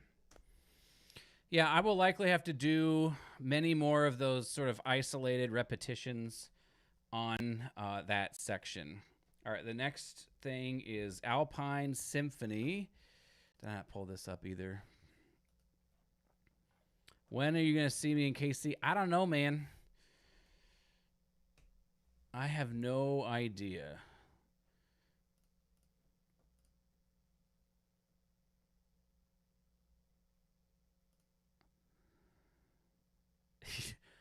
I miss Ben too. I miss getting water dumped on my head. How do I separate the list into days so I'm not playing everything every day? So there's a couple of ways to do it. The simplest way to get started is to pick, like, simplest way would be to pick, do I want to practice this 2 times a week, 3 times a week, or 4 times a week, right? And within that, you have options. Like, so if you choose 2 times a week, you could do Monday, Thursday, Friday, Tuesday, Friday, or Wednesday, Saturday. And so the way I do it is I put excerpt 1 on Monday, Thursday, excerpt 2 on Tuesday, Friday, excerpt 3 on Wednesday, Saturday, excerpt 4, Monday, Thursday, excerpt 5, Tuesday, Friday, excerpt 6, Wednesday, Saturday. So it kind of cycles that way. And then 3 times per week is just every other day. So it's excerpt 1, Monday, Wednesday, Friday, excerpt 2, Tuesday, Thursday, Saturday, excerpt 3, Monday, Wednesday, Friday, excerpt 4, Tuesday, Thursday, Saturday. So you would alternate. And then 4 times per week also has a 3 times 3 different cycles. It would be play, play, rest, play, play, rest, rest, play, play, rest, play, play, or play, rest, play, play, rest, play over the course of a week.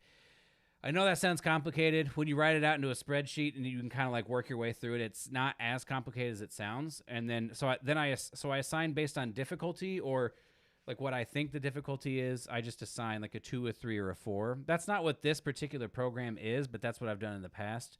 This program is built on what's called a concept called the forgetting curve, and I am trying it out to see how it works. So hopefully that answers your question. It's tripping about that I'm live streaming. Hey, Ben. I miss you. All right. So we have this soft lick from Alpine Symphony. All right. I probably only do 1 repetition of this unless it goes sideways, in which case I'll do more than 1.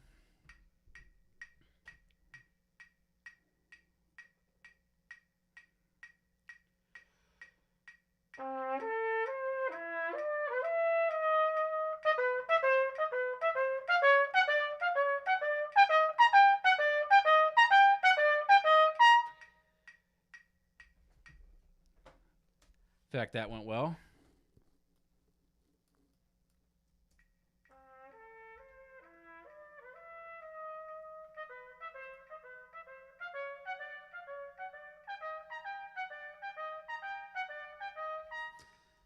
Yeah, that felt good. Chris, how you doing? Glad to have you here. Just preparing for the Philadelphia Orchestra principal trumpet audition. This is day 1 of my prep. So right now I'm just kind of getting refamiliarized with the excerpts. Schumann 2. Okay, we need Don Juan. Yeah, I'm not going to do a second repetition of that because I don't know. I played that excerpt a bunch for Atlanta, and I just don't feel like I need to like hammer that out over and over and over again for the next however long. So we're going to do diddle-a-diddle-a-dee, diddle-a-diddle-a-dee, and we have 3 repetitions of this.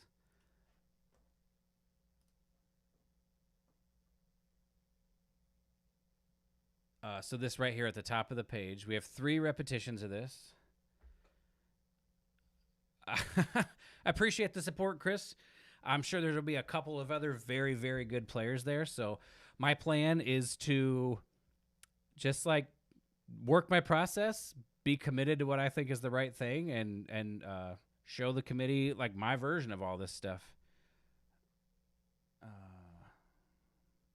All right. So we're at 50 beats per minute. So 1, 2. A lot of people think that you need to like memorize this excerpt because it's an E, and I am one of those players. Yeah, Julian's a killer player. Like, I feel like going for an audition like that, it's like everybody's going to be awesome, and it's so much more for me. It's so much more about can I rise to like what my best level is. Here we go.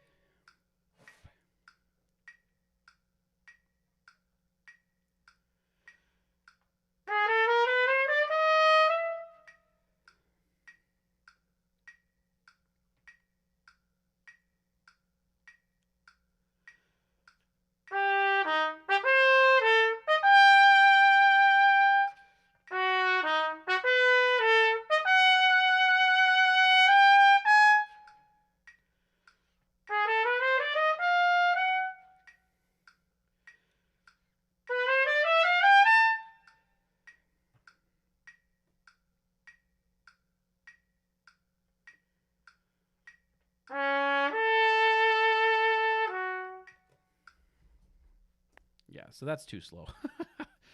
That's okay. The only thing I want to check in the recording is I feel like I feel like I went like this.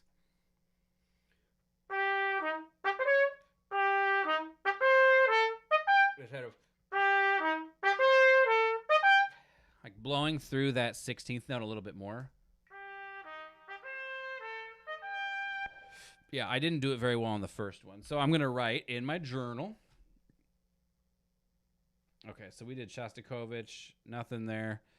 So Don Juan triplet, play 16ths long. Okay. Again, we're writing it in the positive affirmation. Okay, so I'm going to write too slow, and we're going to be at 54 beats per minute for this next one.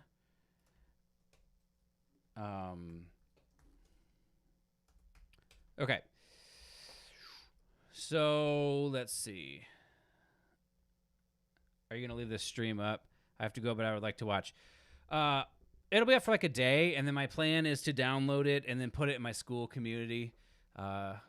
Just trying to give people reasons to want to go over there and join that community of people who are trying to help each other. Well, I appreciate you stopping by and checking it out. So a couple of things about this excerpt.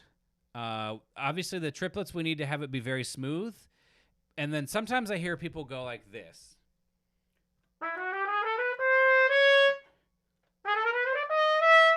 But to me, it should be the opposite. It should be tension, release.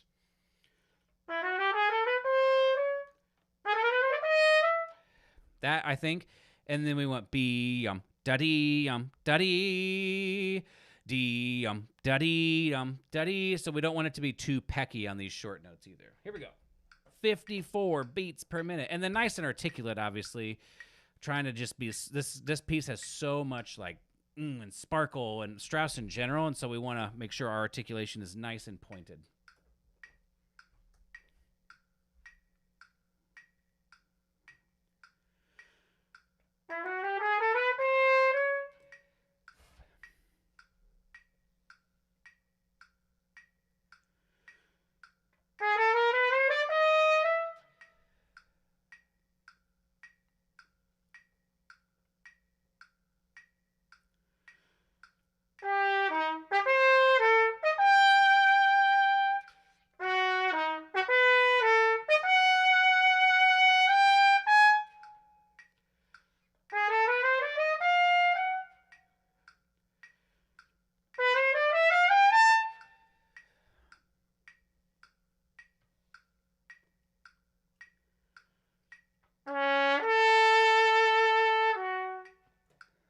Yeah, it's good. It's too slow. Just a little bit too slow still for... So we're going to go... Oops. I don't want to open mail. I never want to open mail. All right. Too slow. So 58 beats per minute for the next repetition. And I want to do one thing really quick. I just want to do a couple repetitions of just I.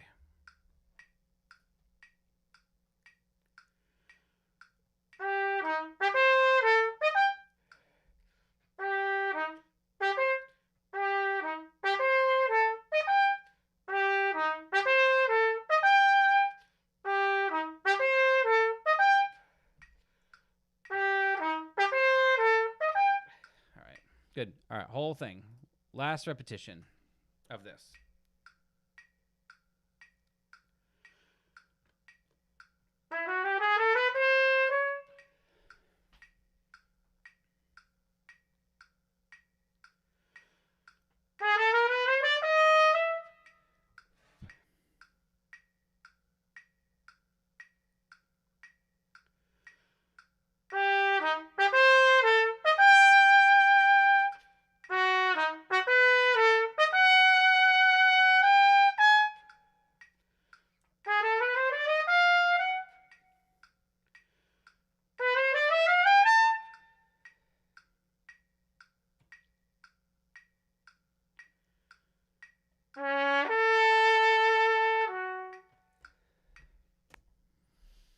All right. I don't really need to listen to that. I'm pretty confident I'm doing what I want to do, so we're going to keep plowing through. The next one we have is... Let me check the list again.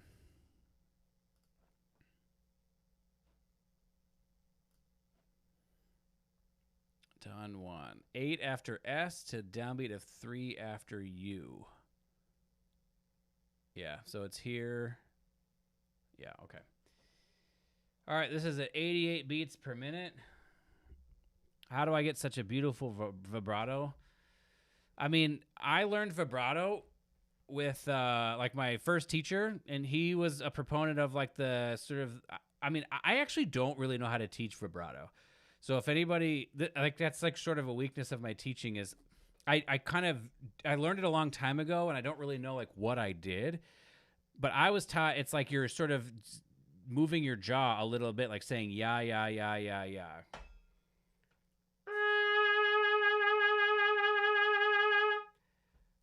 And so, but like, I don't know. I mean, that's like what I'm doing, but then it's also so very connected to the sound that I hear in my head that sometimes I don't even think about it, and I'm just kind of doing it. So I know that's not the best answer. I apologize. All right, here we go. We get to sing out here.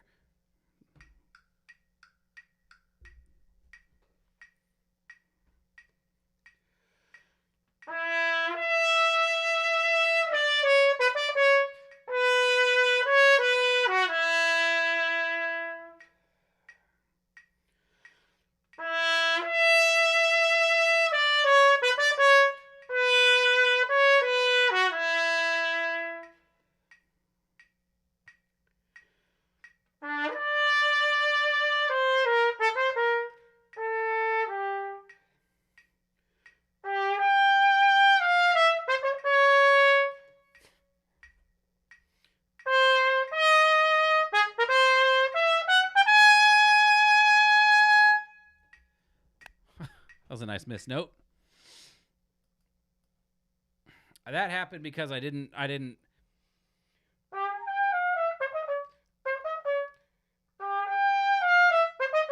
Yeah, I'll just play it first or second valve. I don't know.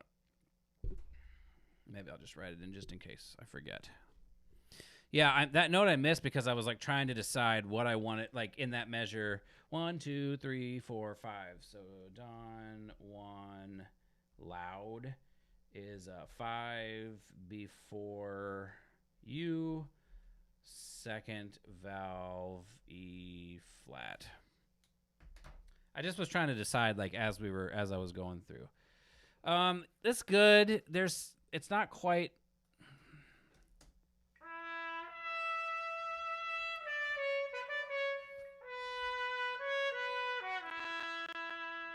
Yeah, I feel like I need just a little bit more forward energy.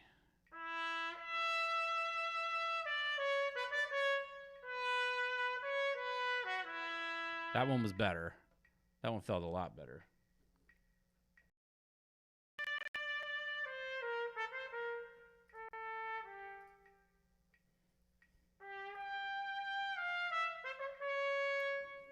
Perfect. And then I didn't have a good breath here.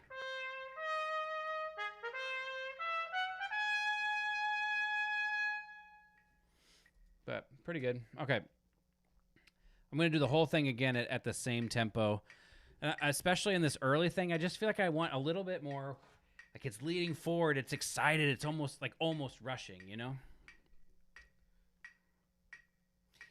That's not true. It should be like very stable and like broad. I just don't. I want the energy to be flowing forward. That's a better way to say it.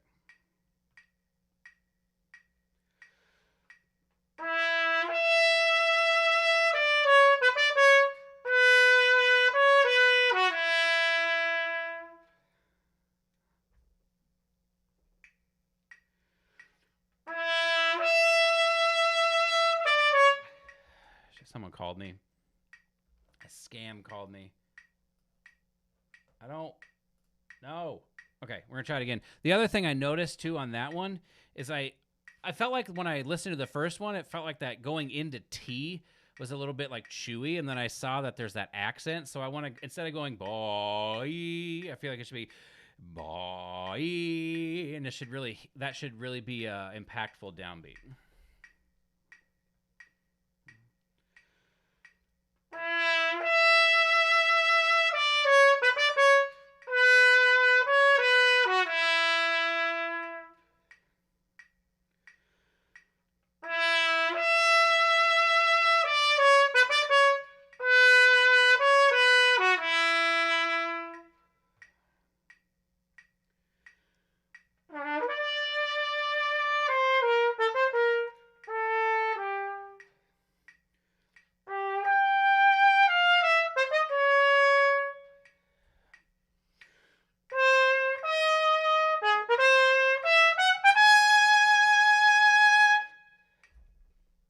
So just a tiny bit more to work out. The one of the tricky parts, I want to listen to this again real quick.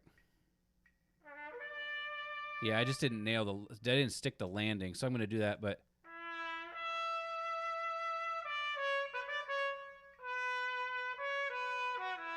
it's better.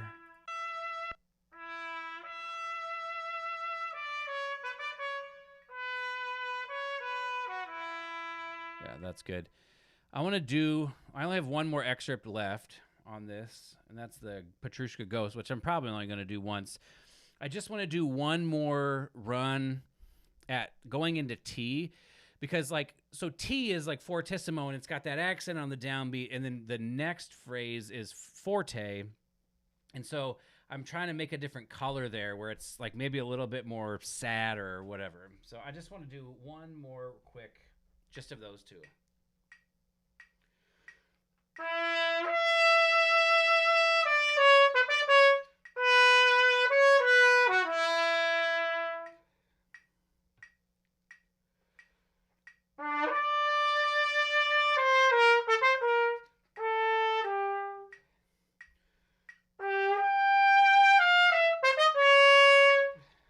And then I wanted to get a little bit more legato. So good. I can do it. I just need to coordinate a little bit better next time. One more excerpt.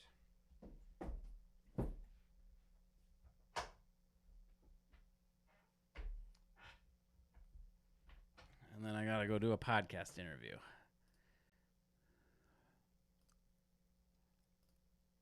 Okay.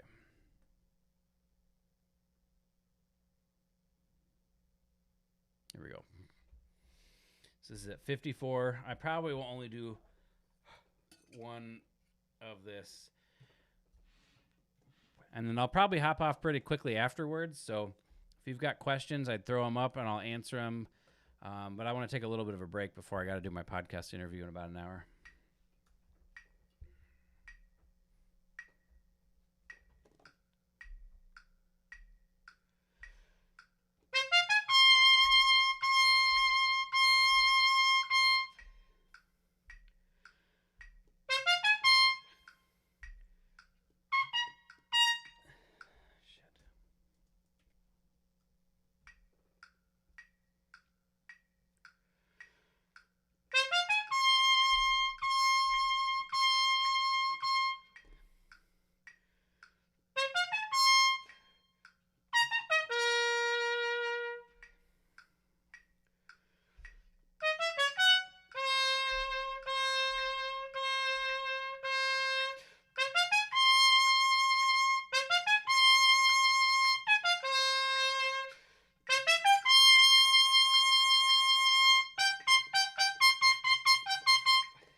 Valves.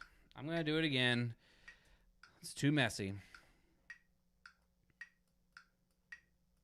I guess I know that I sound the way I want. It's just a little bit too messy. So let's do slightly slower. We'll go at, like, say 48.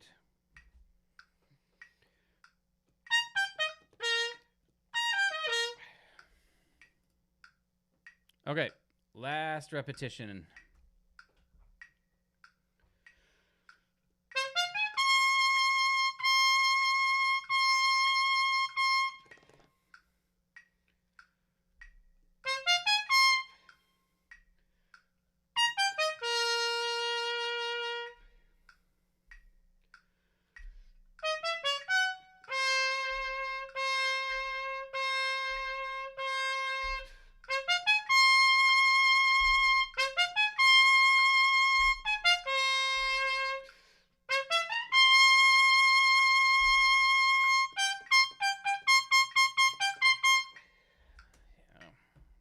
All right. Oh, man. I got one more thing. I forgot about it. We're not going to record it. We're just going to enjoy this together. I think the best way I can answer that, Brian, is to be consistency. Do you mean so? Okay, so do you mean consistency of playing? I assume.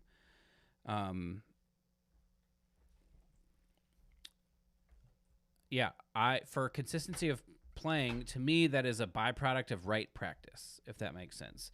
So if my practice is organized and I'm using a system like I'm showing here, where it's like, oh, I hear some things that I want to do a little bit differently, and then I go back and I come up with a solution for what's going to make it sound better. Now, one thing that's important is that, like, my fundamentals are strong enough that I'm not really spending much time figuring out, like, how do I play something better from a fundamental point of view. That's what I would like do in fundamentals work and stuff like that. My friend is calling me, and I'm going to text him and say that I'm live streaming, and he's going to be really annoyed. I'm live streaming. I'll call you back. Okay. So like the fundamentals need to be in place for consistency to be there. So again, that's like fundamentals work. How you structure your fundamentals so you can figure out what are the habits I want to play with, and how do I use a fundamentals routine to develop those habits in contexts like long tones, flexibility, yada, yada, yada. And then I would also say, then what I'm doing here is I'm trying to figure out as quickly as possible what's stopping me from hearing the, recording in my head, so to speak. So that's going to be, I got to play this a little bit longer. Also, I'm thinking about ease at this point too. Like what's going to make something sound easier. And then I'm going from there. And then if I've just got things structured in a way where it builds in a sort of slow and methodical and logical way, I feel like over the course of time, consistency is just built as a byproduct of that.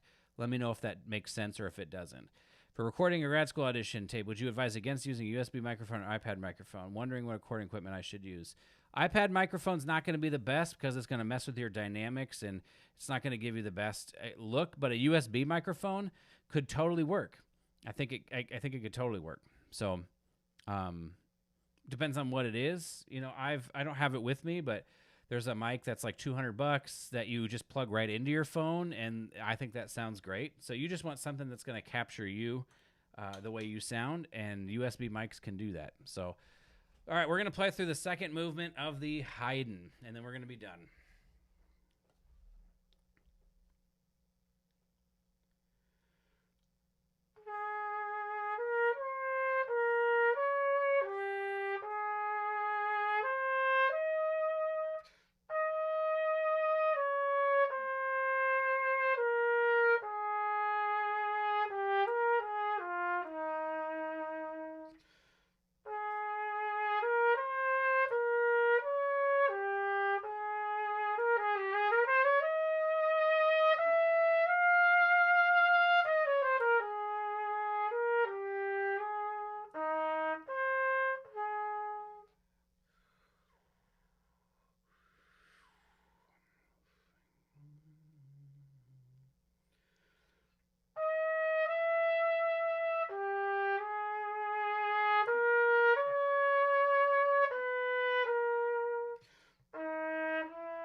lost the padding in my third valve. And so now it's...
All right, not too bad for, what is it, 5:40? 2.5 hours of playing. I'll play it up an octave. Not tonight. Do you do something specific leading up to days before an audition in terms of the lips being in best shape possible? Sometimes I feel like I'm overthinking it before a concert and it feels worth. So thanks, Albrecht. So what I generally will do is I'll take... So if the audition is on a Wednesday, I will try to take Monday completely off, and then I will play for like an hour or so on Tuesday. So I rest and recover, and then on Tuesday I play a little bit, like, get my chops to feel good, but not overplay. And then usually that helps me feel really nice and strong on Wednesday in this example, which would be the audition. Ben, breath concept. I don't know what the slow, silent Hawaii inhale is, but I don't really try to breathe too much differently than how I normally breathe. I normally breathe like I try to have the wind forward on the lips so things are focused, and I try not to think I don't try to think very huge and open in terms of like my mouth. I don't go, I'm more, so things are nice and focused so that when I turn it back around and I play, things are focused. So I appreciate everybody stopping by and checking this out. Like I said, I'm going to take a little bit of a break before I've got a podcast episode in about 45 minutes that I got to film. So I'm going to take a little break before that. But I plan on doing this a fair amount more and just kind of tracking the progress and seeing how things go. And happy to answer questions. We could do some listening together. But I enjoy doing this a lot. I enjoy sharing my process. I feel like I've figured some things out that have helped me be successful. They've helped my clients be successful. So I'm happy to try to share some of that with you all. So hope you all have a good night, and we'll see you next time.